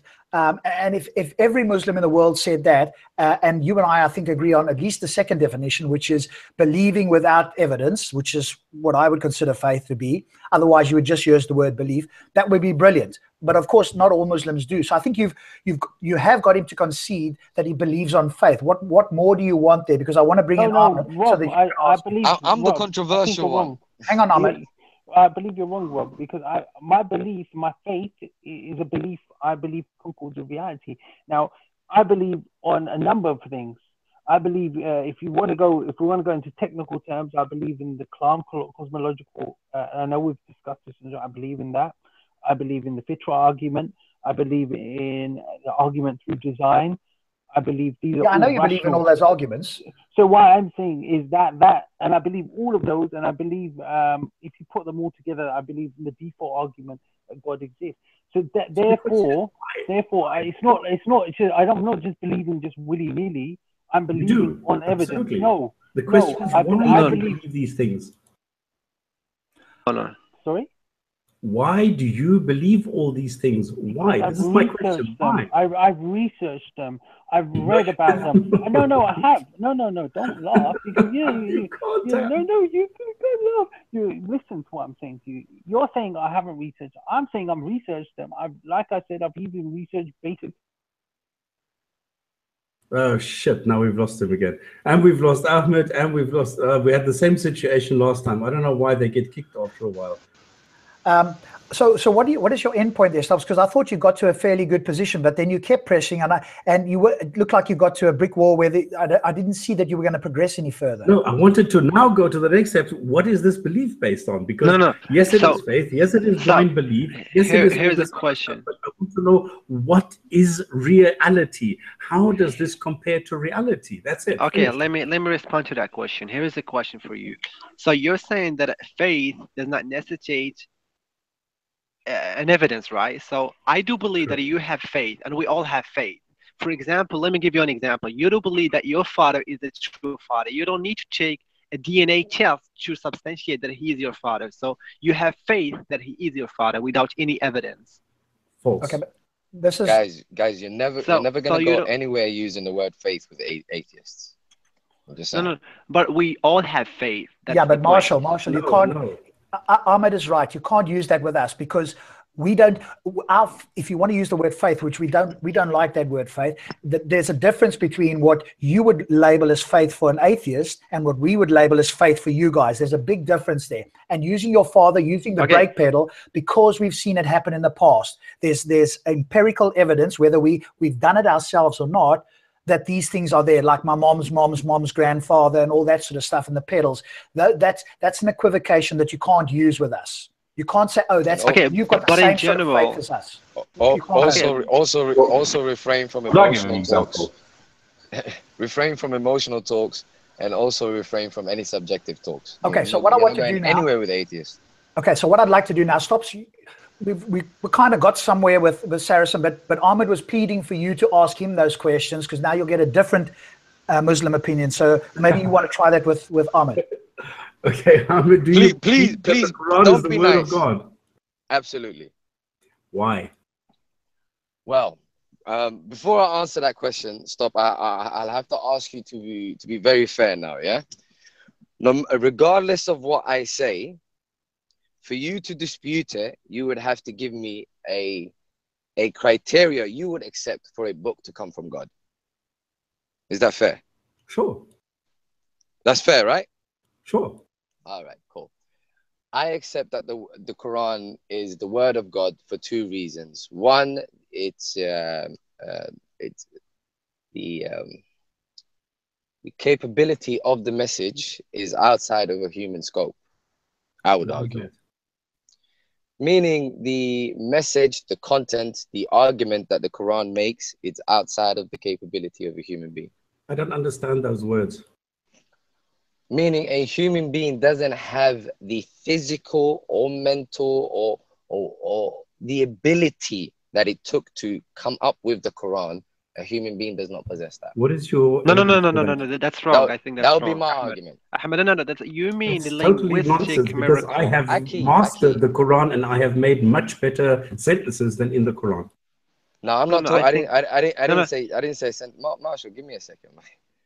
I didn't say a sentence. What I'm saying is the message of the Quran, claiming that A, it came from God, and B, being consistent in its message and not contradicting itself, and basically being consistent in its entirety. I do not believe a human being is capable of that.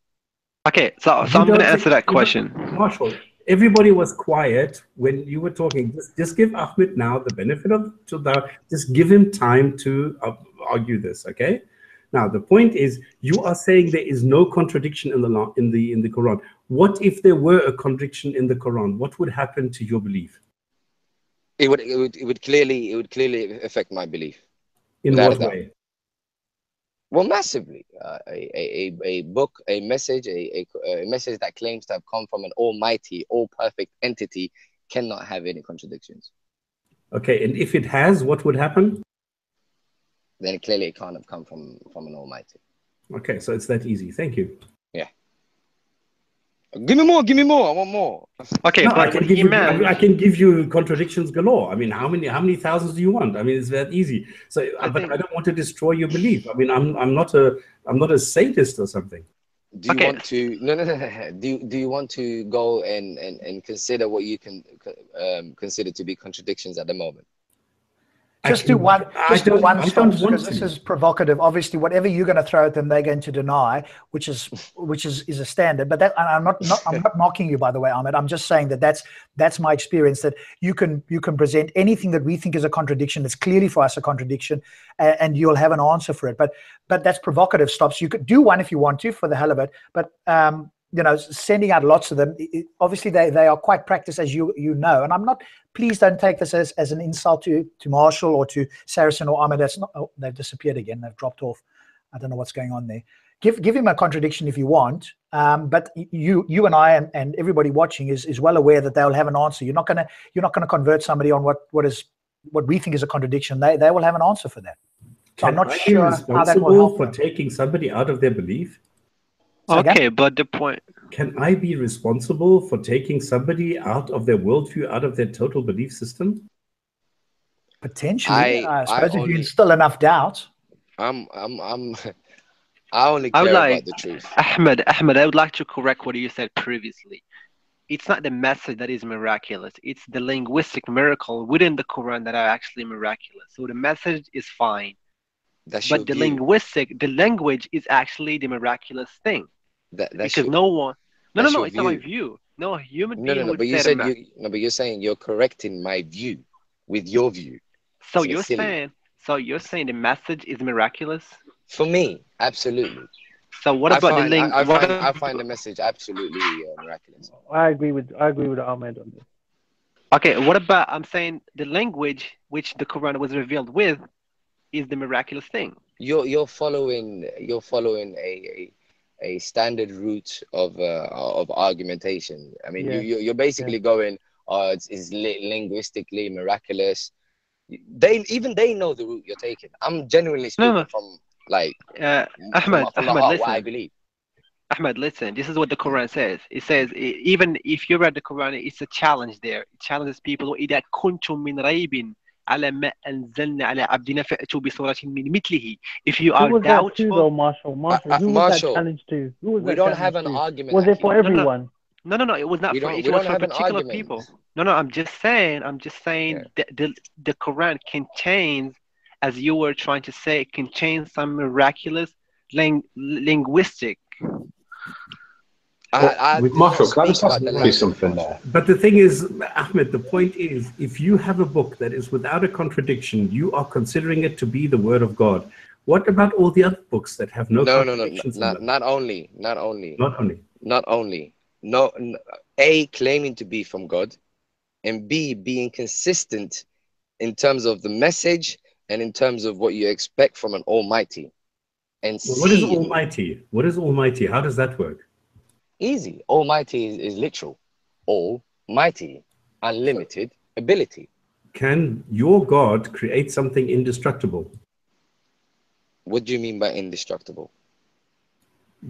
Okay, the word indestructible. Well, you mean wait. Cannot destroy it. You mean something he can destroy?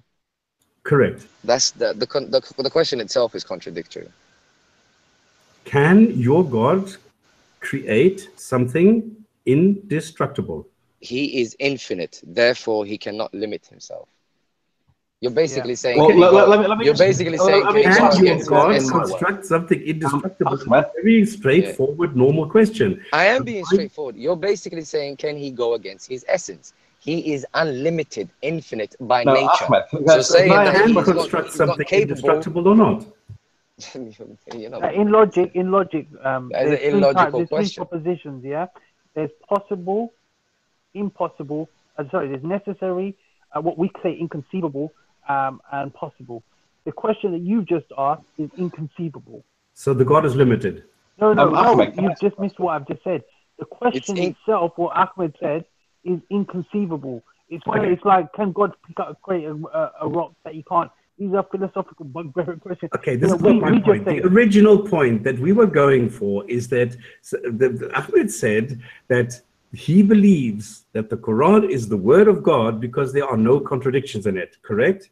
In terms of its claim. What do you mean in terms of its claim? Now you're restricting it already. No. What I'm saying is, if you say it doesn't have any contradiction, a Harry Potter book doesn't have contradiction, you can claim. And I know that that's the route you want to take. The point I'm making is the Quran claims to be from God first and foremost. Secondly, it doesn't have any contradictions. Okay, but the point, Raven, I'm talking.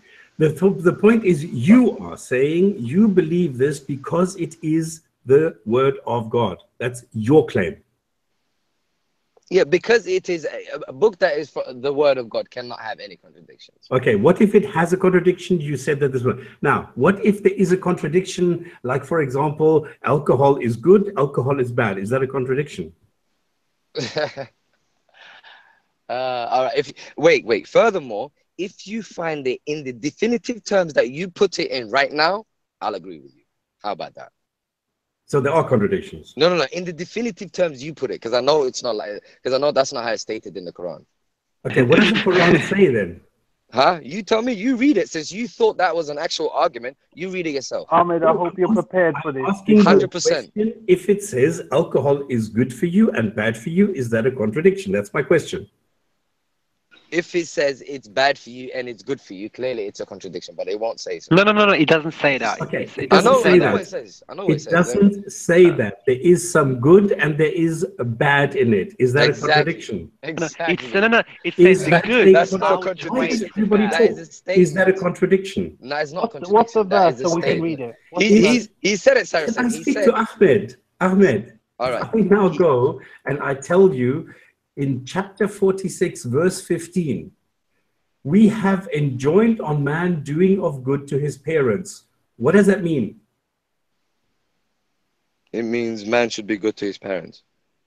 In chapter 31, verse 14, it says, we have enjoined man in respect of his parents and so on to do good. What does that mean?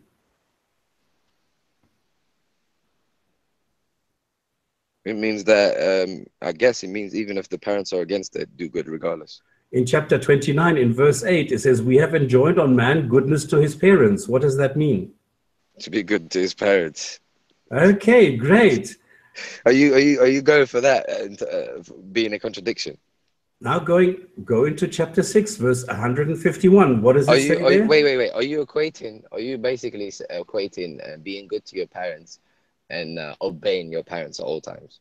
No, I'm saying in the Quran, I'm trying to establish whether or not the Quran says be good to your parents. Have I established this? Correct. Okay. Now, if you go to chapter 6, verse 151, why does it say... However, it says if they are against it, basically, doesn't be matter. good regardless. You should be good to your parents. I have that's your own opinion. Whether we That's have... not the Quran. Okay. The Quran clearly states its position. You can't edit it. Okay. What is the position of the Quran regarding parents? That you should be good to them. However, if they want you to not do good, then be good regardless. So good comes first. Okay, parents so be good to your parents. Have we established that the Quran says be good to your parents? We've also established that goodness comes first. Okay. If I read chapter 6, verse 151, why does it say there to be good to your parents is prohibited to you? Excuse me. What? Okay, let me repeat it. Should I say it slowly? What if the chapter 6, 151 sentence says it is prohibited or forbidden to you to be good to your parents? Continue the verse. Is that a contradiction? Continue the surah. I'm sure it doesn't finish there. Let me convey unto you what God has forbidden to you. Say, I will recite what your God has forbidden to you. Come, I will tell you what your Lord has really forbidden you. This is what it says in the Quran. And then it carries on to be good to your parents. Shall I answer that, brother? Go ahead. Take that one. It's in response to false prohibitions that idolaters had invented themselves. The Prophet I'm talking about the Quran words. I'm giving you the tafsir for it. In response to false prohibitions that idolaters had invented for themselves. The Prophet ﷺ is instructed to recite that your Lord has forbidden thou authentic revelation through authentic revelation. The list of prohibitions in these two verses brings together those mentioned elsewhere in the Quran. Throughout the surah, various ways of ascribing to God shirk are describing, so we don't obey our parents when they tell us to commit shirk. Okay, so thank you very much. So I think that's as honest as you can get, though. I think that's as honest as you can get, though. That's as individualistic as you can get. No, you shouldn't obey anyone 24/7. And then it says it is prohibited to be good to your parents. That is a contradiction in my eyes, anyway. It doesn't matter what you think. It's just... So is it now forbidden that you should be good to your parents? Or if you take 1723, your Lord has decreed that you, to parents, good treatment. In 6151, it is forbidden that you should be good to your parents. Okay, there's a contradiction. What are you going to do now with your belief that the Quran... There isn't a contradiction. You don't understand it. Like, here's the thing, Stops. You're asking... Ahmed has just come on the show, right? And you're just asking random questions about this. I'm not asking random questions. No. The thing is, he's not a scholar, nor am I, nor is Marshall, none of us. When if you're going to ask those questions, let us prepare for it in advance so we can give you advanced answers. No, Saracen, you don't understand the point. Ahmed said that there is no contradiction in the Quran because if there were, it would strongly take him to a place where he doesn't want to be, which is where he doubts the Quran and doubts the existence of God, that it is the God that he believes in. Now, I have shown him a contradiction in the Quran, and now you are saying, I don't understand this. Who's accepted that that's a contradiction? No, we don't. That is not a contradiction. No one's It's not a accepted contradiction. We have established that the Quran says be good to your parents, and now we have a sentence which says it is forbidden to be good to your parents. But wait, obeying and being good are Ahmed, not ask him the context to the verse. So he's quoting something. I don't care about the context. No, you need to. You need to. No, I don't. A God does not need a context. Do need to. Well, no, of course it's relevant. This is what people do. Oh, look, here's a contradiction. Here's a contradiction. You don't know. You don't even know what you're talking about. You don't know what you're talking about. I know, it's all my fault. It's relevant. It's my fault. You can't say we don't need the context when it's relevant. My fault that the Quran has a contradiction. It's all my fault. No, that is not proving that the Quran.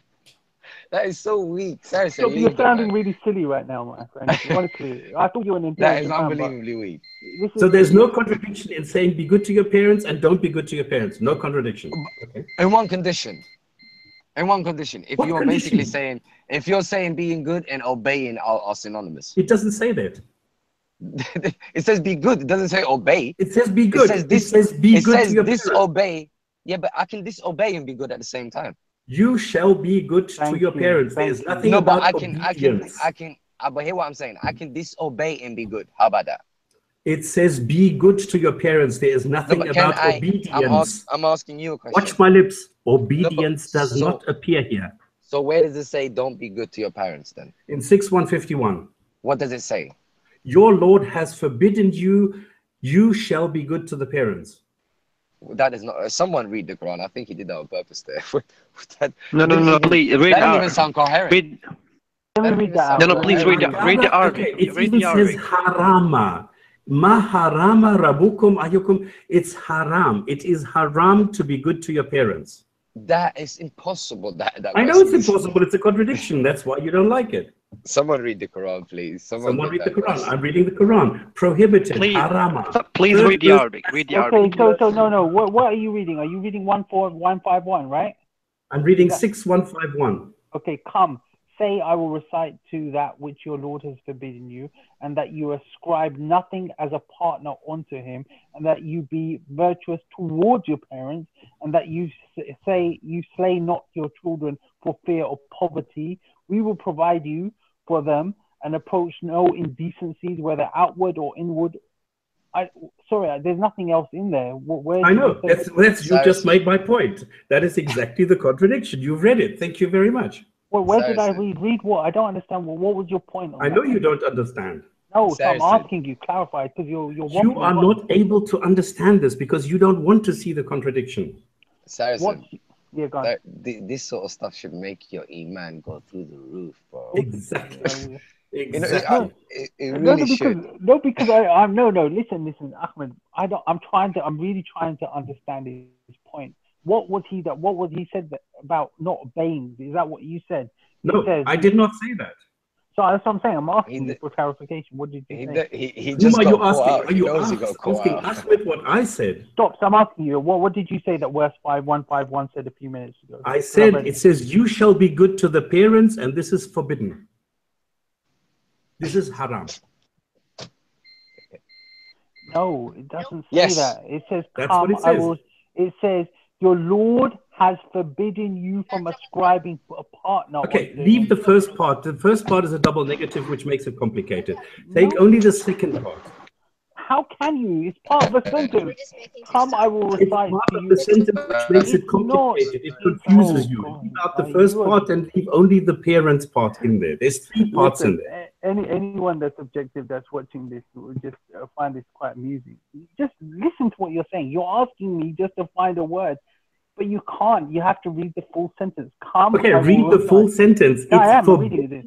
Say, come, I will recite that with your Lord has forbidden you that you will ascribe nothing as a partner unto him, and you'll be virtuous towards your parents. Okay, virtuous or good. Don't be virtuous to your parents. It doesn't say don't be virtuous and that you be virtuous towards parents. Okay, it is prohibited to be virtuous to your parents. Have I got the right verse up, by the way, guys? 6151. 6171 or 151. 6151. Depending on which version of the Quran you read, it could have different numbers. But this one, what Rob has on there, come, I will, and this is what Allah has prohibited you from. Join not anything with, be good to your parents. So God has prohibited you from be good to your parents. No, you're missing words. Come, I was like, God has forbidden you that you ascribe nothing as a partner unto him. Okay, do you want to go for the first part? Let's go for the first part. If you want to do this, we could do the first thing. Do you know what a double negative is? So maybe I'm missing your point. I'm trying to understand your point. I'm not being difficult here. It's the point of the Quran, not my point. It's not my point, it's the Quran. So, all right, let me carry on reading. So, yeah, go on, make your point. I'm just going to carry on reading and see if I miss something. There's nothing that says don't be good to your parents. No, it doesn't say that. It says it is forbidden to be good to your parents. Hey, I can't see it. Do you know the word prohibited, harama? Yes. And you know the words be good to your parents. So if you take harama, prohibited, and you combine it with be good to your parents, the sentence is, it is prohibited to you to be good to your parents. That's what the Quran says. I'm going to look on your screen because stop. I think you're making stuff up, mate. It's not here. There's nothing. Okay, let me show you what I've got on my screen, right? And you can read it yourself. Hold on. Can you guys read that? Come, verse 1:5. Come, I will recite. Turn it sideways. Turn it sideways so we can see it. Yeah, now make it so that we can see the whole screen now, because we're only looking at. Okay, hold it still and move it to your right so we can see it. There? Ah, there we go. Okay, now put it in the middle. You don't have to come closer. Just move your phone to the right, to your right-hand side. Say. There we go. Move it a little bit. Come, I will recite that which your Lord has forbidden you, that you be virtuous towards your parents. This is forbidden. Where does it say forbidden? It says forbidden, harama. There it says there, forbidden. It says with your Lord. So let's read the thing before it. So you ascribe no partner onto him. Okay, what does it mean, no partner? What does it mean, ascribe no partner? It's saying don't commit shirk. In other words, what does it mean, ascribe no partner? It means adding a partner to, so you worship anything besides Allah subhanahu wa ta'ala. And if this is forbidden, what does that mean? You're not allowed to ascribe partners. It's shirk. No, it says you must assign a partner. It's a double negative. Oh gosh, let me read this. Let me read the commentary on this. You go and carry on, make your point. I'm going to read the commentary because you're laughing because you haven't got a point, my friend. Really. I've got a very good point. I'm laughing because I have confused a couple of hundred Muslims with this because nobody has found an answer. And they all say, I will change my mind as soon as I see a contradiction. I give them a contradiction and they will not change their mind, which means every single Muslim that has heard this lied. Stops. Have you got another one that's easier, or is this the only one? I just need one. This is the easiest. It says be good to your parents, and it says it's forbidden to be good to your parents. I mean, what else do you want? The alcohol one he doesn't like because they're going into linguistics, into words, because it doesn't say it's forbidden, it doesn't do this, so they don't accept that this is a contradiction. The Quran is full of contradictions, but they don't accept them. And this is the most clear one that no Muslim in the last 10 years, ever since I've looked at the Quran, has managed to contradict or refute or debunk or anything. It's a fact. This is something that you cannot argue away. But clearly they have, otherwise they'd all have, otherwise if they were honest, they would have all converted, wouldn't they? Well, this is the point. They're not honest. Ahmed's left, unfortunately. Of course, we can't handle this. His mind is blown. No, this is a foolproof. It's a foolproof way of showing that there are contradictions in the Quran. You can't dispute this. There's no way to do it. Lots of Muslims have tried it. Nobody has ever managed to do this. This is a surefire way. This is why I was leading up to this, to see if Ahmed was going to be honest and say, okay, if you show me a contradiction in the Quran, like he said, I will go and re-examine my beliefs. He is not doing that. You can see that.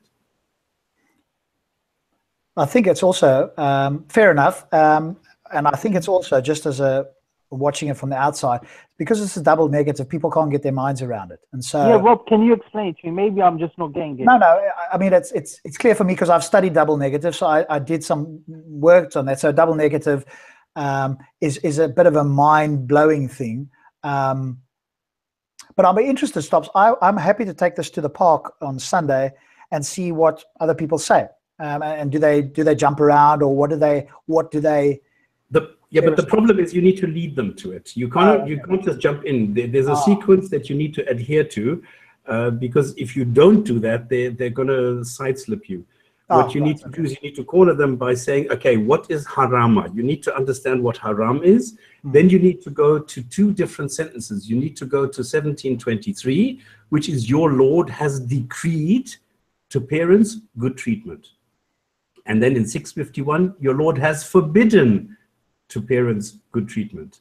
Okay, so this is the contradiction. So you need to first lead them to the word harama, then you need to lead them to the different sentences in the Quran which all say that the parents should be treated well, and then you go to the 6151.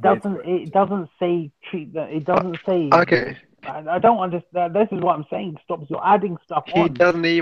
He couldn't even get it correct. It's haram, not harama. In Arabic, it's harama. Harami is a verb. Harama there's a difference. It's a third person, masculine, singular, perfect verb. Haram is a noun, and harama is a verb. Prohibited. It's a verb. Harama, which is incorrect. Harama. That's what it says. Okay, now you're telling me that the Quran is incorrect. Okay, that's cool. No. You spelled it incorrectly. That's how the Quran spells it.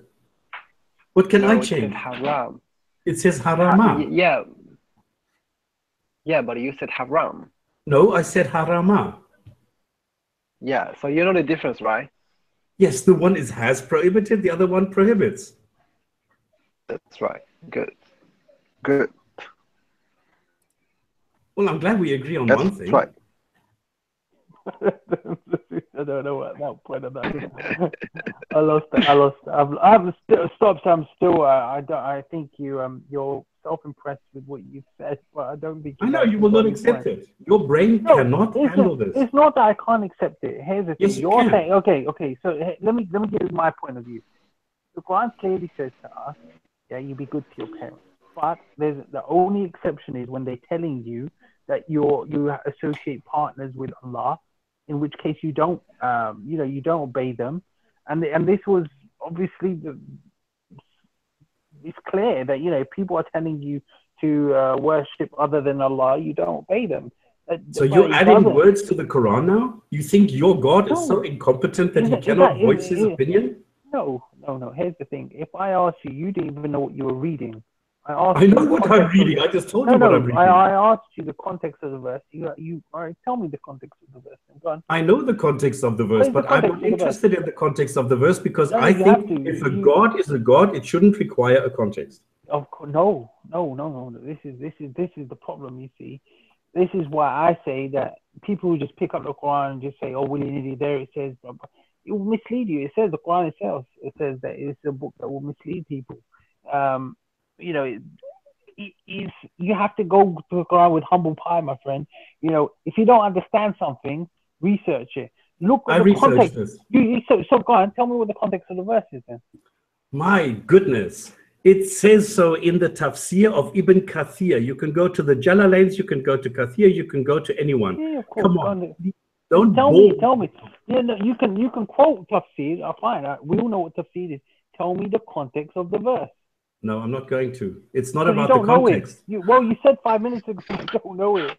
You're laughing. I said I am not bothered with the context. This is the word. Okay. Do you want to know? Do you want to? You'd never. There would always a judge always. There is no context. A God does not need a context. A God that needs a context is an incompetent God. No. Okay, Saracen, hold on. Yes. Saracen, hold on. Saracen, hold on. I don't think Okay, we're going to get very far with this. stop. Do you want to know? Do you want to know the tafsir of that verse? No. I want to know why it says be good to your parents, and here it says your Lord has prohibited. This is why you'll never learn. Stop. This is why. Listen to tafsir. Saracen, hold on. Supposedly, Saracen was not able to give you an accurate explanation of that verse. Why don't you go to those? Point. No, that's not the point. The point is this is a contradiction. No, why don't you? You may be wrong. Why don't you go? Where is there no contradiction? Show me. Let me tell you why. Let me tell you. If you sincerely want to know, why don't you go to those people who are actually experts in the Quran?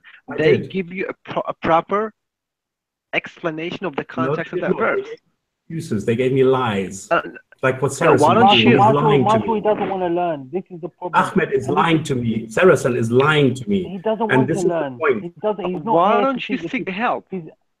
Why do I not seek help? You tell me what it says, and then you tell me why I am. Look, bro, we are fallible human beings. We're not expert in the Quran.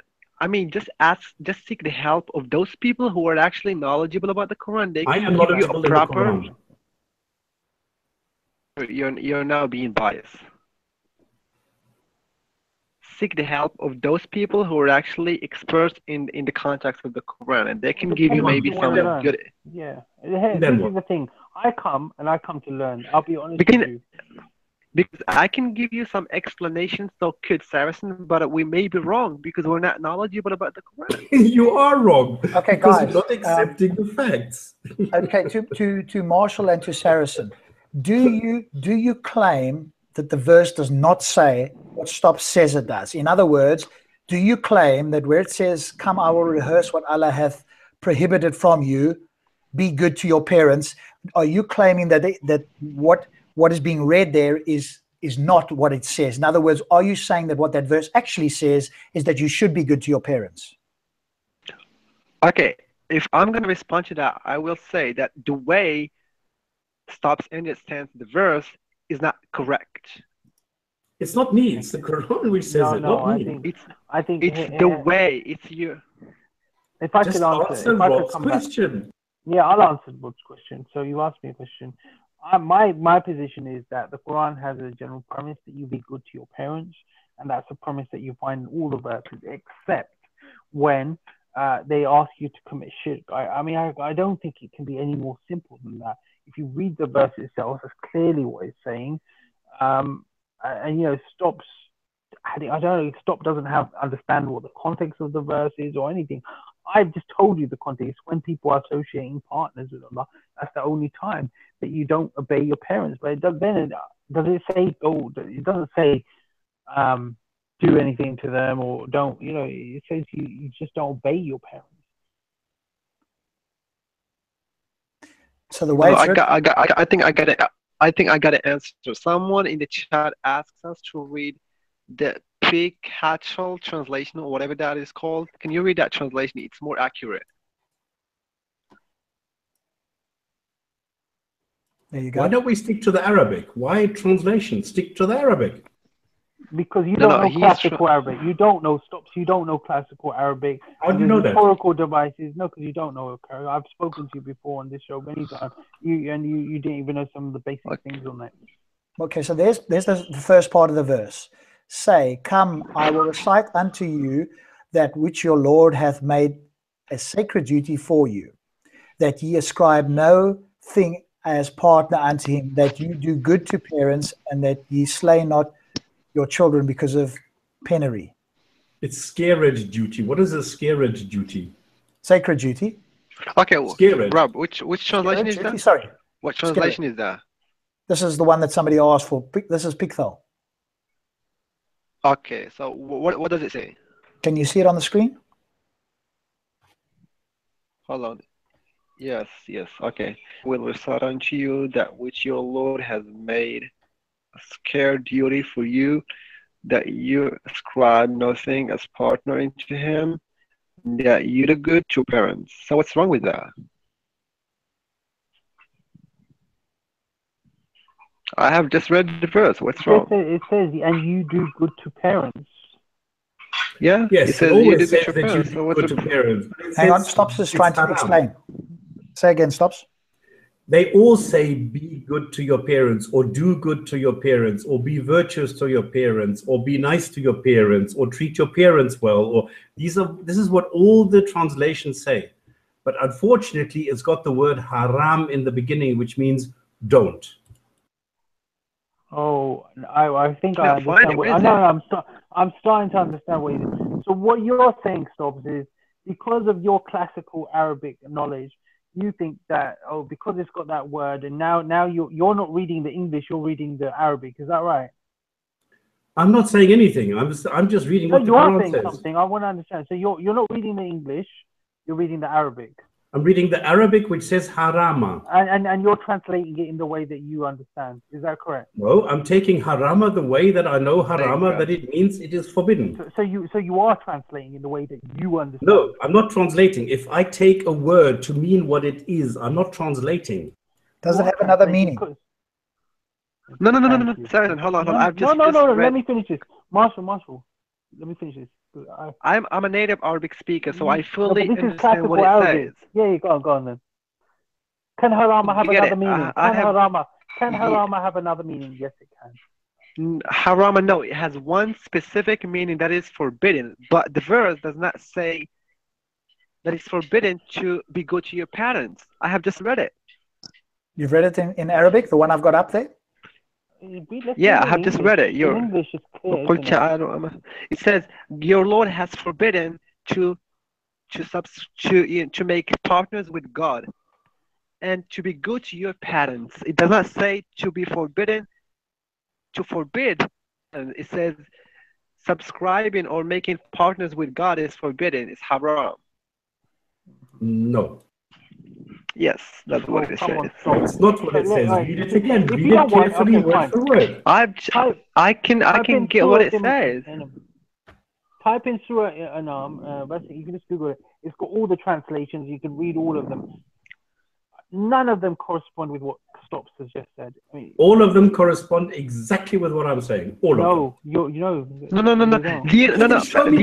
what? Come on, bring your evidence. Bring your evidence if you are truthful. That's what the Quran says. We'll do it. Okay, I'm gonna bring my evidence. Hold on. Harama was meant for the phrase of bringing partners with God. It was not meant for the phrase of your parents. So it is forbidden to do what?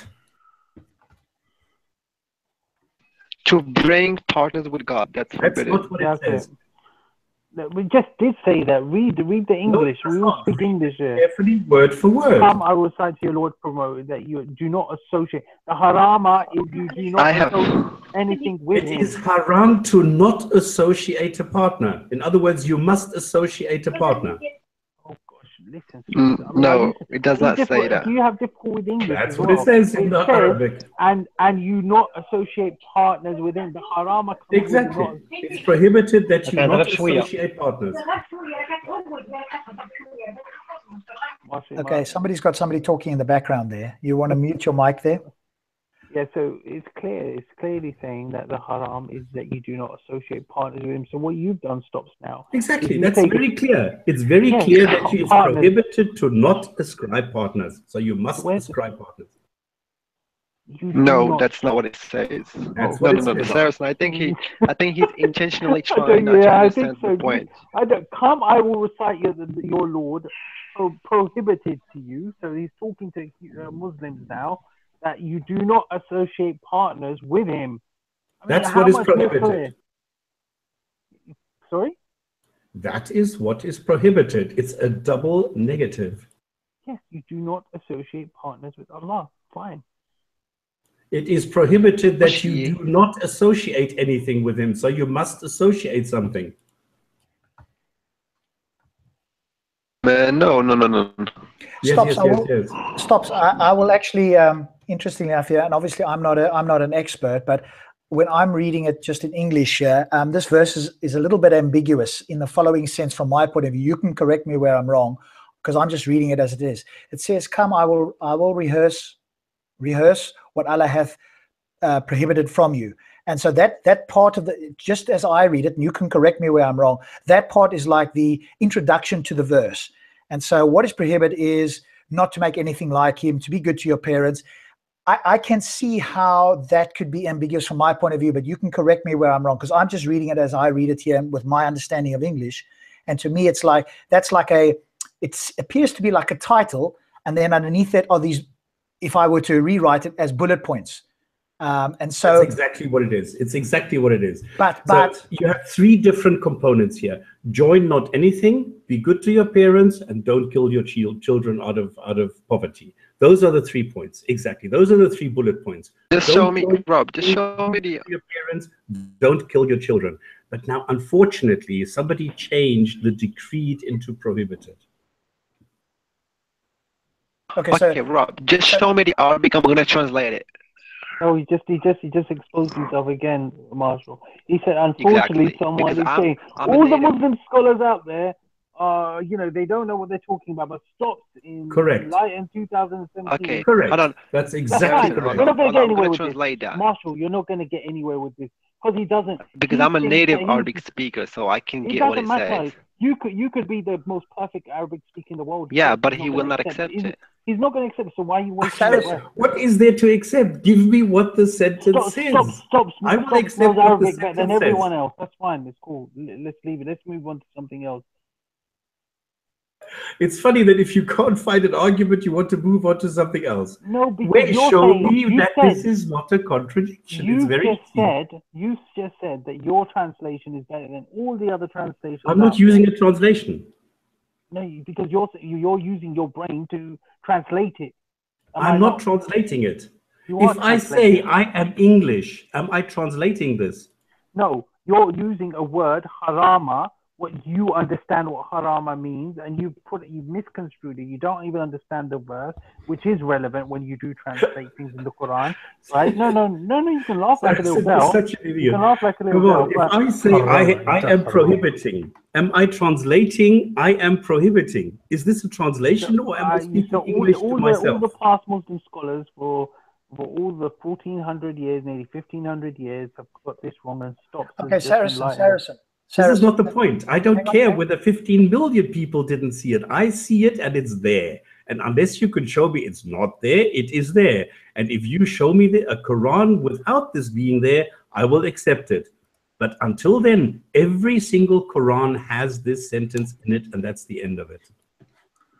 Okay, but I think Saracen as well, I'll make a point here that you are making an appeal to the ad populum, that you are saying that that the reason why stops is wrong is because all the scholars, one of these scholars must have picked this up.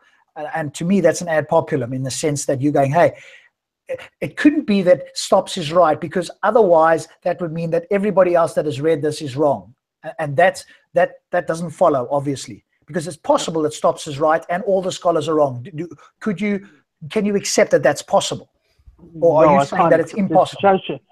I'll say that's impossible, and I'll tell you why I think that's impossible. Because so allow me to explain why. Within the Quran, there's the classical Arabic and there's modern Arabic as well. Now, Arabic has obviously changed, just like any other language has changed over time. The classical scholars who interpreted the Quran, you had to do a number of sciences for them. Part of it was to understand Jahili poetry, pre-Islamic poetry, understand every single root word, how its meanings, all the different possibilities. Now, after that, just as you do, like, and I mentioned this point before, and I will nail it home again. Just like in medicine, when you are given a permission, you are authorized with a degree, and then you have to take an oath. Furthermore, then you are allowed to practice medicine, and if you want to do further study, the Quran is the same. With words, every single word has meaning, and the Muslim scholars have known that. So I cannot accept someone who just, 2017, who thinks he knows all better than all the other past Muslim scholars. So yes, if that's appeal to authority, yes, I completely, it is, but I cannot accept what he's saying. Okay. Even the problem is, Rob, if you read it in Arabic, you're gonna find completely different from what he said. It doesn't literally say what he just said. Okay, well, I'm looking at the English translation there. What I was trying to say was that, from my point of view, I can see how it could be ambiguous in a sense.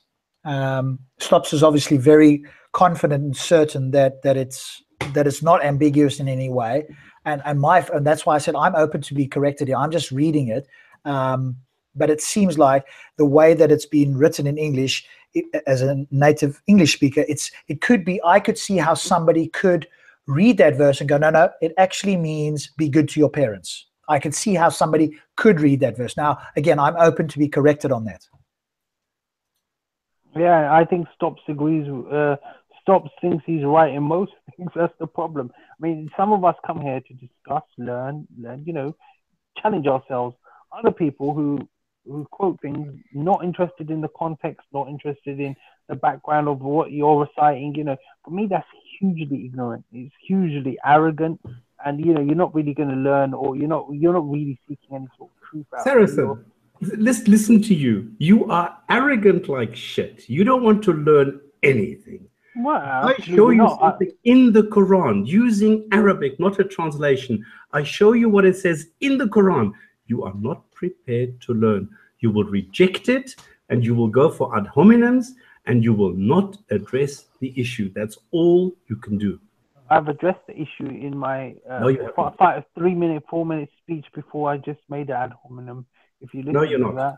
I did. You have not. You just said, I don't know what I'm doing. This is the Quran. I'm giving you the Quran. Show me where the Quran is wrong. Give me the context of the verse.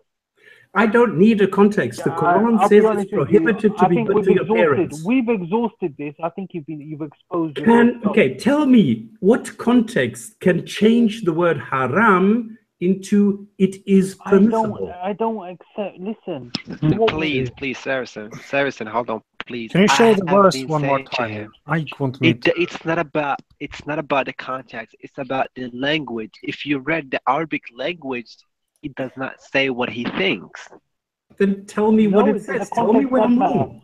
This is what Marshall. No, listen. The context does matter, because words have in different contexts. Words in classical Arabic had different meanings. This is the thing. So this is why the context does matter. The word so in what context does haram mean? It is permitted. Okay, the word. Okay, but why don't we? Okay, everybody, stop for a moment. Stop for a moment. I want Abu to read it because he's asking to read it. So everybody, just please be quiet. Abu, go ahead. There it is in Arabic for you to read. Okay, so the word is harrama, which is verb fi'al madi. It means making haram.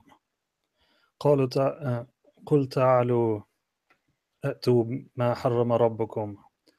What your Lord made haram. That's what it means. Carry on reading the rest of it. Okay. Let me respond to that. Let me respond. وقال تعالوا ما حرم ربكم عليكم ألا تشركوا به شيئا وبالوالدين إحسانا. It says God has forbidden you to associate partners with God. No, that's not what it says. لا. أخي شوف صلي على النبي. ما حرم ربكم عليكم. What your Lord made just wait, please, Marshall. Upon you.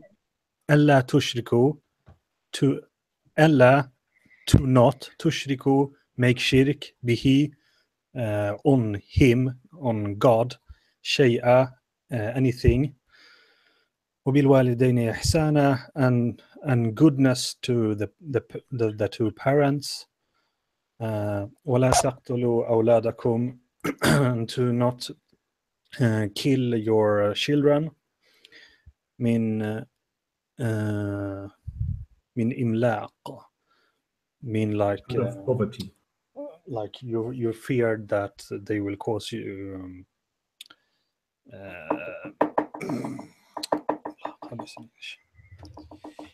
like poverty, almost not poverty, but you will be devastated. أخي أبو do you read Arabic? نعم.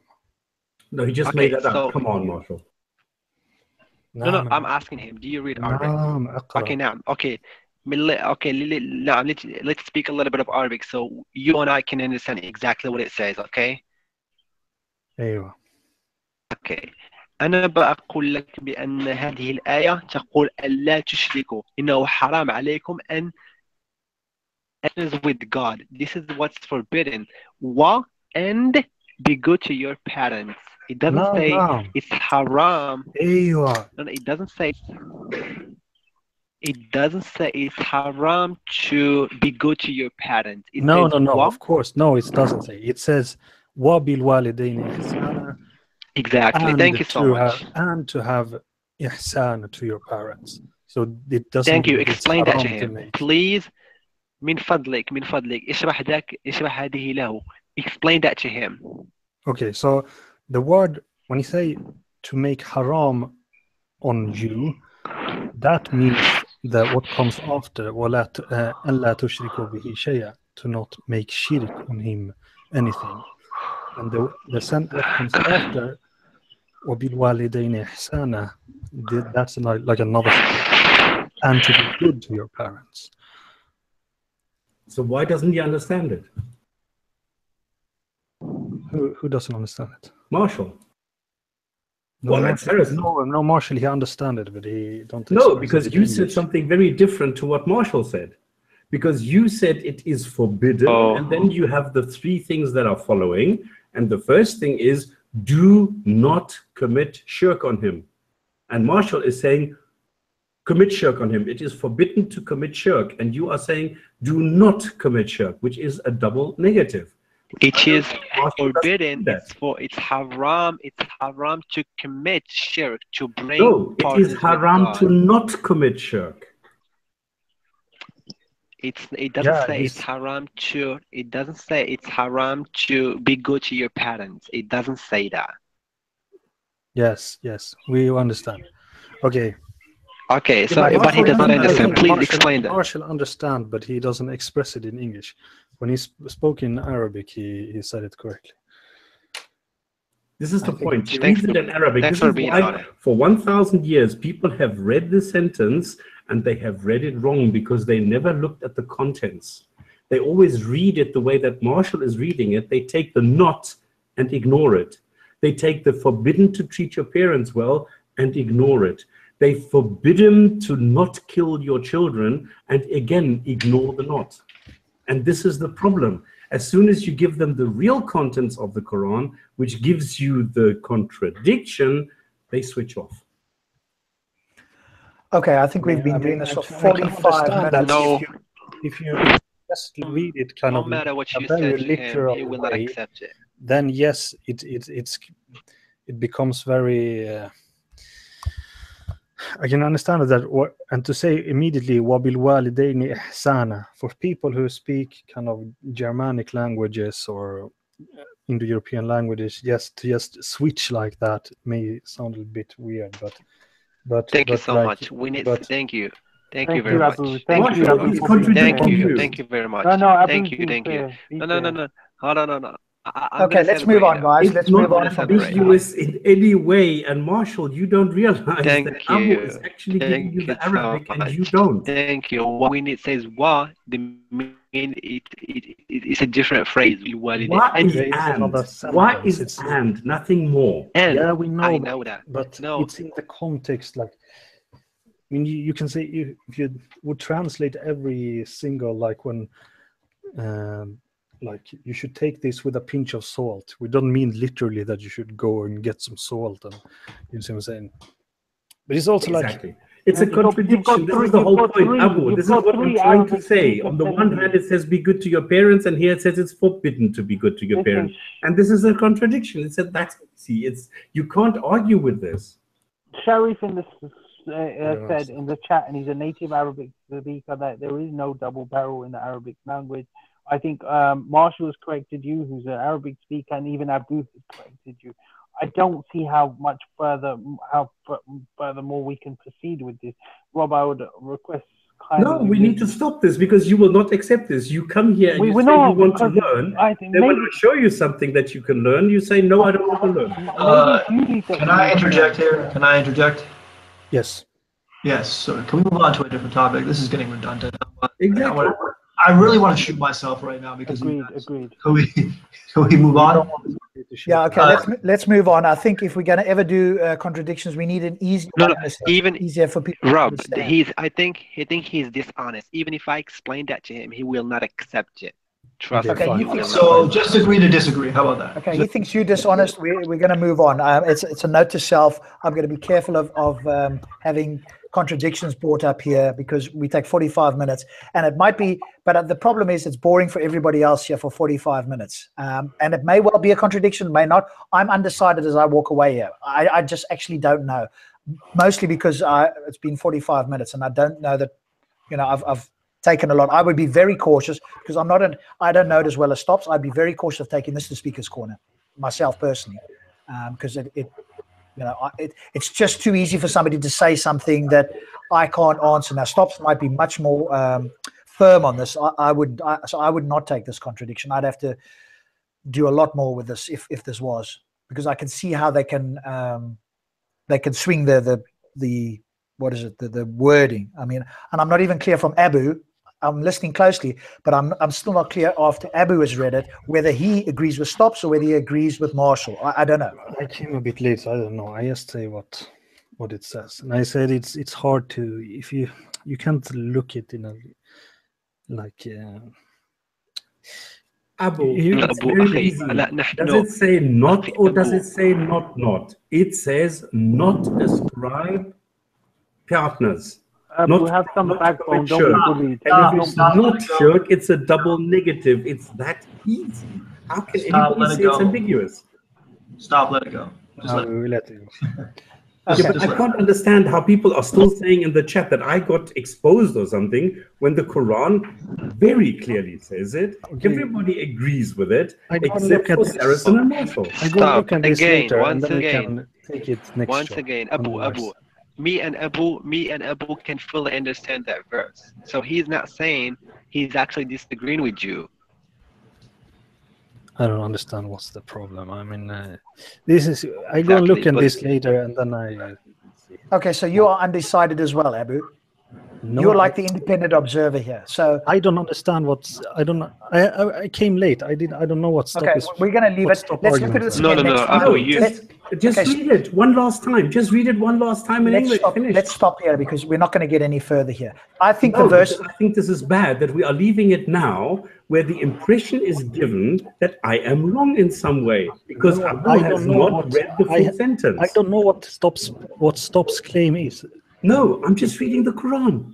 I don't have a claim. I'm just saying read the Quran 6:151 and tell me what it says word for word. That's all I'm saying. Okay, what I'm saying, if you're reading it word for word, it is you have it's kind of switching from thing to thing, and you have to put it in its context. Otherwise, it's going to be. Exactly. See, that's what I find so dishonest. Why are Muslims so dishonest? Stop spamming. What is happening in Germany now? They are throwing stones and I don't know what. And yeah, but 6:151 says don't treat parents well. No, I don't agree. No, come on. I mean, I don't understand why we need to leave it when you seem to be the balancing factor here.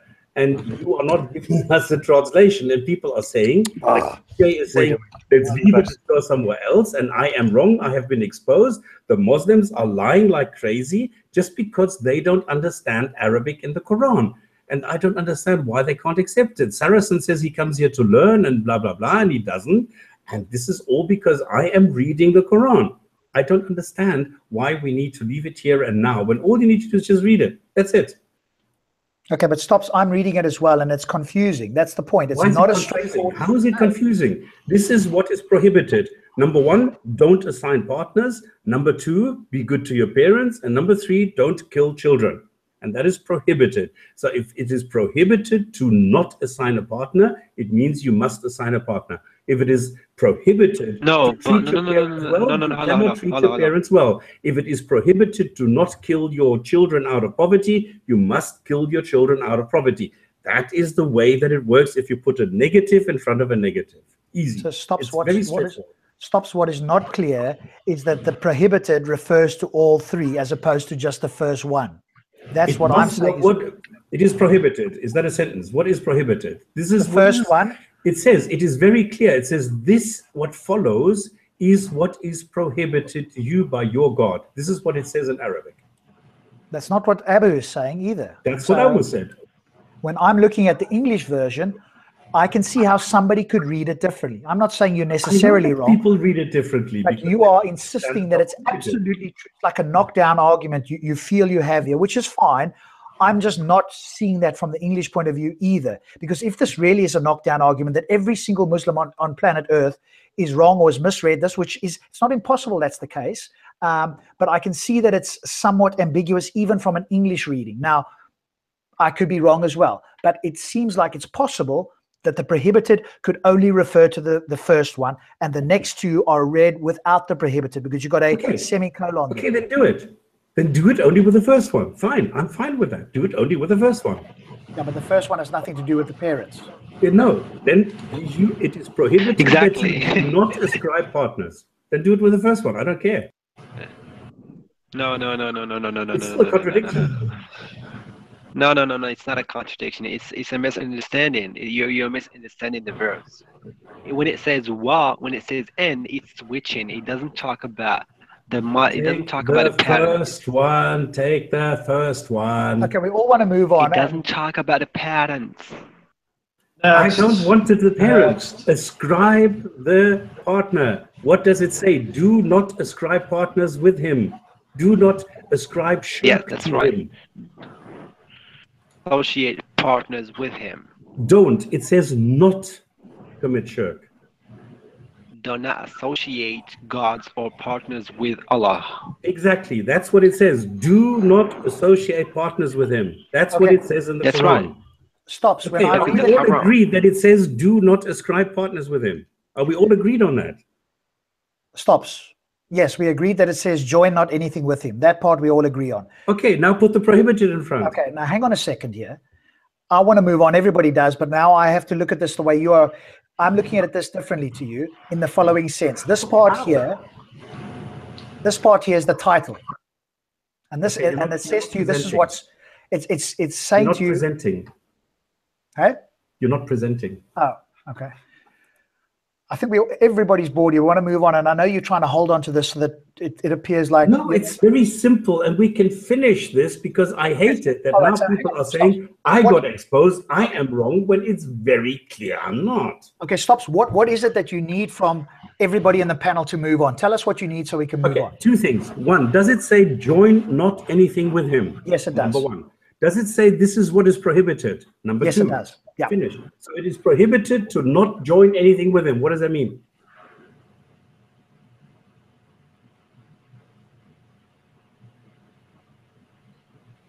I hear crickets. It is prohibited. Okay, yeah, no, you're not right. You're right. Let's move on. You're right. Marshall, you're wrong. We have to move on. Otherwise, I'm going to close the show down. I don't know what else to say. Stops. I would walk away here. I wouldn't go to the park myself with this. No. So, Rob, don't say I'm wrong. Don't say I'm wrong, okay? You just move on and don't say I'm wrong. Right, we're moving on. We're done with this. Because now. he has just been exposed, so he just can't take it. All right. Can we have a private discussion on this? Yeah, do it separately. You and Marshall, you can take all night, but everybody here is bored and we need to move on. Nobody else wants to hear about this anymore. Anybody who wants to contact me about this, or should I start a hangout after this, or what? Yeah, it's go for a hangout easy. after this. Yeah. Is anything else anybody else wants to say? Because actually, I'm like really tired now. So if anybody wants to speak, please, now's your chance. Have you made a hadith of the day? No, I haven't. I actually don't care about hadiths of the day, but since you're here, you can go for it. Okay, maybe I got a lesson here. I got a very good. Okay. Okay, for a person, for example, like an atheist, like Stop, or someone who wants to know, who sincerely want to know what the Quran actually says, please do look into the Arabic. Please do that. I mean, to the English, and forget about the Arabic, because that's not fair. But also, wouldn't you have to look at it in chronological order? But he's not Marshall, doing there's that. no way He's we're all just going to looking go. in it. Marshall, there's no way we're all going to go and look at the Arabic. So that's while I'm sure that sounds good to you, we're not going to go and look at the Arabic. If 5 translations can't tell us what we need, then the book is not available for humans to understand. If you make that claim, I'm fine. Okay, but there are 2 types of verses in the Quran. We got specific verses and we got general verses. Specific verses, they are they are clear enough, but there are some general verses which need to take a little bit of education on that so you can fully get it. Yeah, but how about order of the Quran? Doesn't that matter? I can't hear you properly, TJ. I said, I cannot hear you. Doesn't the chronology of the Quran matter too? Yes, it does. Okay, so reading it from beginning to end in chronological order, wouldn't that give you a better idea about how everything unfolds and how things change? Yes, to understand, yes, it's important. Yes, yes, it's important. Yeah. Abrogation and all those other concepts, right? So somebody needs to come out with an actual, Quran in chronological order. And I get to see that. Yeah, you can go buy it. It's available from Bill Warner. TJ, go buy it from Bill Warner. Okay. You type in Bill Warner, the simple Quran. He's done it in chronological order. Boom, you're done. It costs you $10. Gotcha. All right. I will definitely do that because, because Ibn Ishaq talks about a progression within the Quran. He mentions that in the biography of the Prophet. So, and I understand because the, compilation, I understand it's from, longest chapter to shortest chapter, except for the first chapter, which is the opening prayer. But it doesn't make sense if you don't read it in chronological order. And you can see the differences because to me there's 2 Qurans. There's the Meccan Quran and there's the Quran that was revealed in Medina. So you have to understand that in order to understand how things progressed. And I don't understand why most people don't do their homework and realize that. Either they don't know or they're just lying about it, in my view.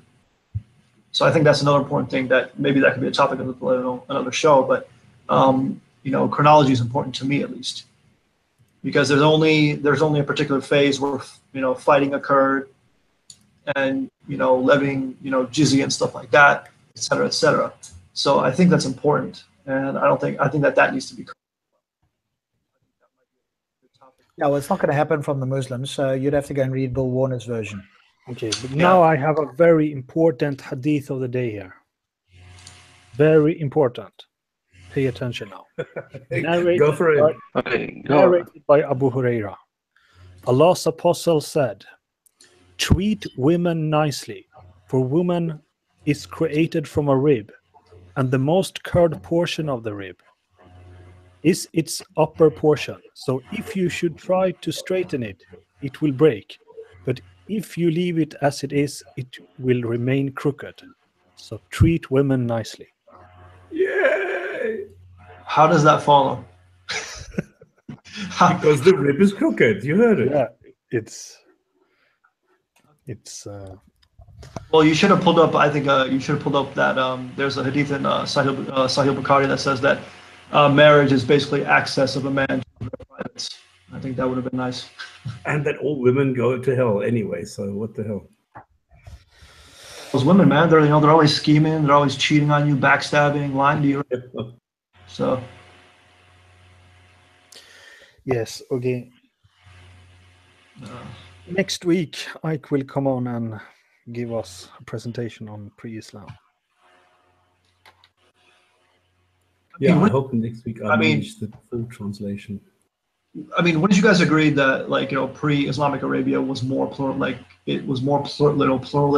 than, after Islam came? Wasn't pagan Arabia much more tolerant? Would you guys agree with that? Yep. I just don't understand when people say that the pagans were bearing their daughters and stuff like that, but pluralism died as soon as Islam took over. So I don't understand how they can argue against that point. I have yet to hear an argument. No, I agree. And I think that's true, true across the board with all polytheistic societies. But what's the division? where I went and looked at Egyptians, Sumerians, Babylonians, Greeks, Romans, all these civilizations around that area.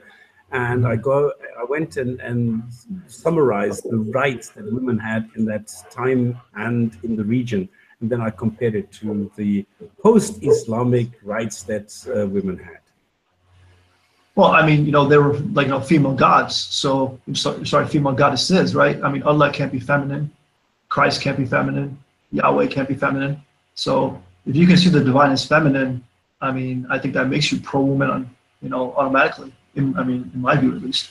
Whether you think it's true or not, I mean, it's like another story. But if you can see the divine as feminine, that says a lot about a society. You have matrimony. But that'll be a topic for another day. But still. Yeah, next week, pre-Islam. I'm starting to get quite tired. So,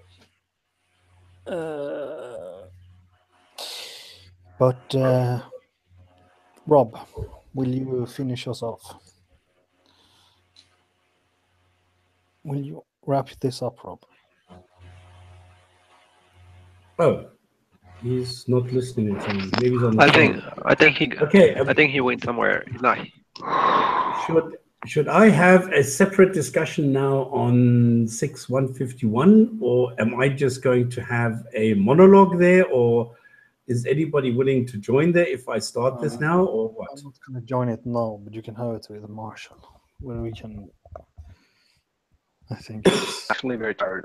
I'm totally exhausted. I want to sleep. Yeah, So I'm nobody's gonna go to. interested. Obviously, I'm gonna go to sleep. And of course, Ahmed, the one who started the whole thing, he buggered off. No. We made it clear to you, but you still cannot take it. So it's up to you. You did not make anything clear. I don't believe it. No, even Abu said that to you. He said you're wrong, and he did not No, he agree did with not. you. So what? Fuck, I can't believe Okay. it. You see, this is Abu, why I what- hate these Abu, open-ended Abu, discussions. Where it's not clear. You want my to start? Okay, goodness. I'm going to start the discussion on this now. Do you want to come to the hangout or not? No. I cannot be here for long. I know you can't handle this. The same as Ahmed cannot handle this, so he ran away. No, but no matter what explanation I provide for you, you will not accept it. So what's the point? I will accept any explanation. I will accept anything. You should talk about the wife beating verse. How about that one? No, you Yeah. don't go there. Don't Why not? change the topic. It's part of the Quran. Don't what's change the wrong with it? topic. Don't change the topic. Anyway, So we have I don't know explained why to people you. cannot handle this. Why people cannot. I mean, Ahmed says he No. wants to learn, and Sarasan wants to learn, and then when there's something to learn, they run You away. have been. Okay, you have been Rob, are you going to exposed, stop the that's show or what? Do it over the weekend or something. But set up a time and do it over the I weekend. think. How about that?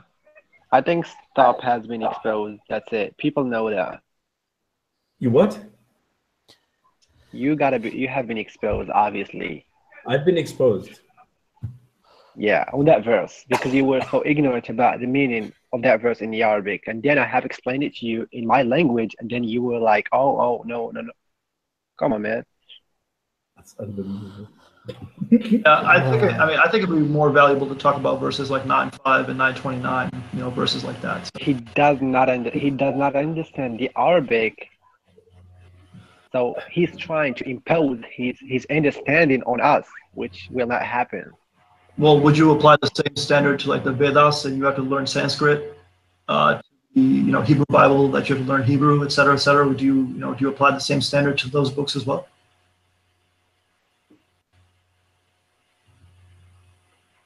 Marshall? Crickets. I mean, do we have to learn, Sanskrit? Really, it's a point that this guy will not accept. So I'm not gonna waste my time discussing that with him because he will ultimately reject it. No, but I'm saying no. I'm saying that do you apply the same standard to other scriptures? Is my question. That if you were to read the Vedas, would you go and learn Sanskrit first? Well, if it's necessarily, yeah, why not? Okay, just saying it. Just seeing if you apply the standard is all. But he does not take that into account. He just reads it in English and he takes his own understanding, which is not Well, Why? I don't Why really do care you- about the translations. Like truth be told, I look at the commentaries are pretty straightforward. So But how can we take his own understanding to be the correct one? It's Arabic. I took the that's up Arabic. to you. That's I took No, the you Arabic. take in English. You don't I took the understand Arabic. the How Arabic. You many don't times understand do I the need to Arabic. understand? No. Repeat. You I don't. took the Arabic. You don't understand. You don't understand the Arabic. How do you know that? No, because you know. I can ask you a very simple question about that verse, and you're not going to answer. I gave you the Arabic. Oh, you know only harama. You know only one this word. discussion. Come on, It's unbelievable, eh? stop spamming. Are you in Germany now? You know one Yeah. single word. You know one What's single word. happening in Hamburg? I don't know. I'm Crazy. 1,500 miles away from there, and it's crazy. I don't know why. What is it? Putin and Trump don't get into a ring, put on boxing gloves, and they fight it out. That's much better. Or go and put on boxing gloves and play chess. hey, could I ask you something? Stop real quick. Yeah. So you guys were talking about, I believe you were talking about materialism earlier, right? I don't know why. Do you believe that matter can explain mind? No. So then you're not. So then you're not a materialist. Am I not a materialist if I cannot explain? If I don't think that matter can explain mind? No, I'm asking you, is that, do you believe that, reality is just composed of matter and, empty space? We are all composed of matter. Yes. Okay, but you don't believe that matter can explain mind? Matter cannot explain anything. Matter is matter. It's not an explanation. Interesting. And do you believe in, Darwinian evolutions? Like, What is Darwinian evolution? What is that? how Darwin explained how we came to be?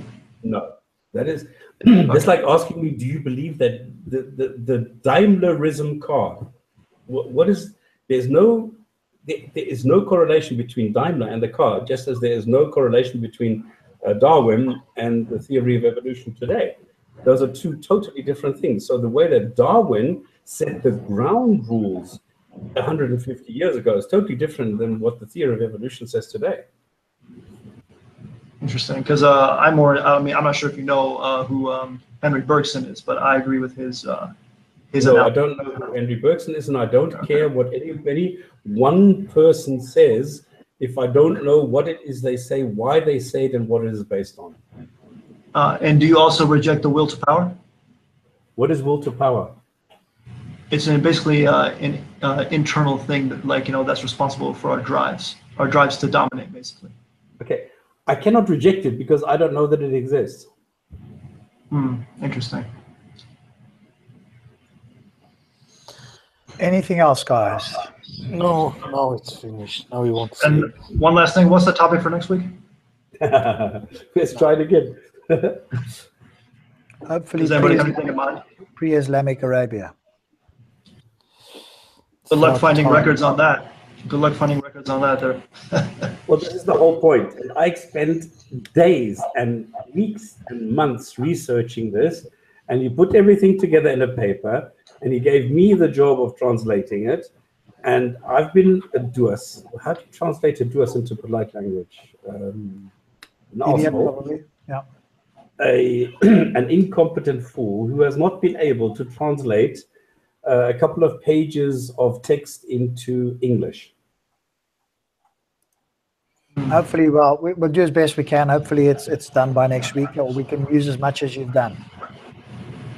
Is there anything else in the chat? If you're in the chat, if there's anything else, but I think Abu seems to be ready to go. Stop seems like he's still got some fire left. Always. Marshall, is there anything you want to add, or what's the time here now? We're almost 11 o'clock, so we've been going just under 4 hours. I think we'll call it to an end, and then hopefully I can perhaps do something during the week. So if anybody's interested, between stops and I, occasionally we'll just do random hangouts.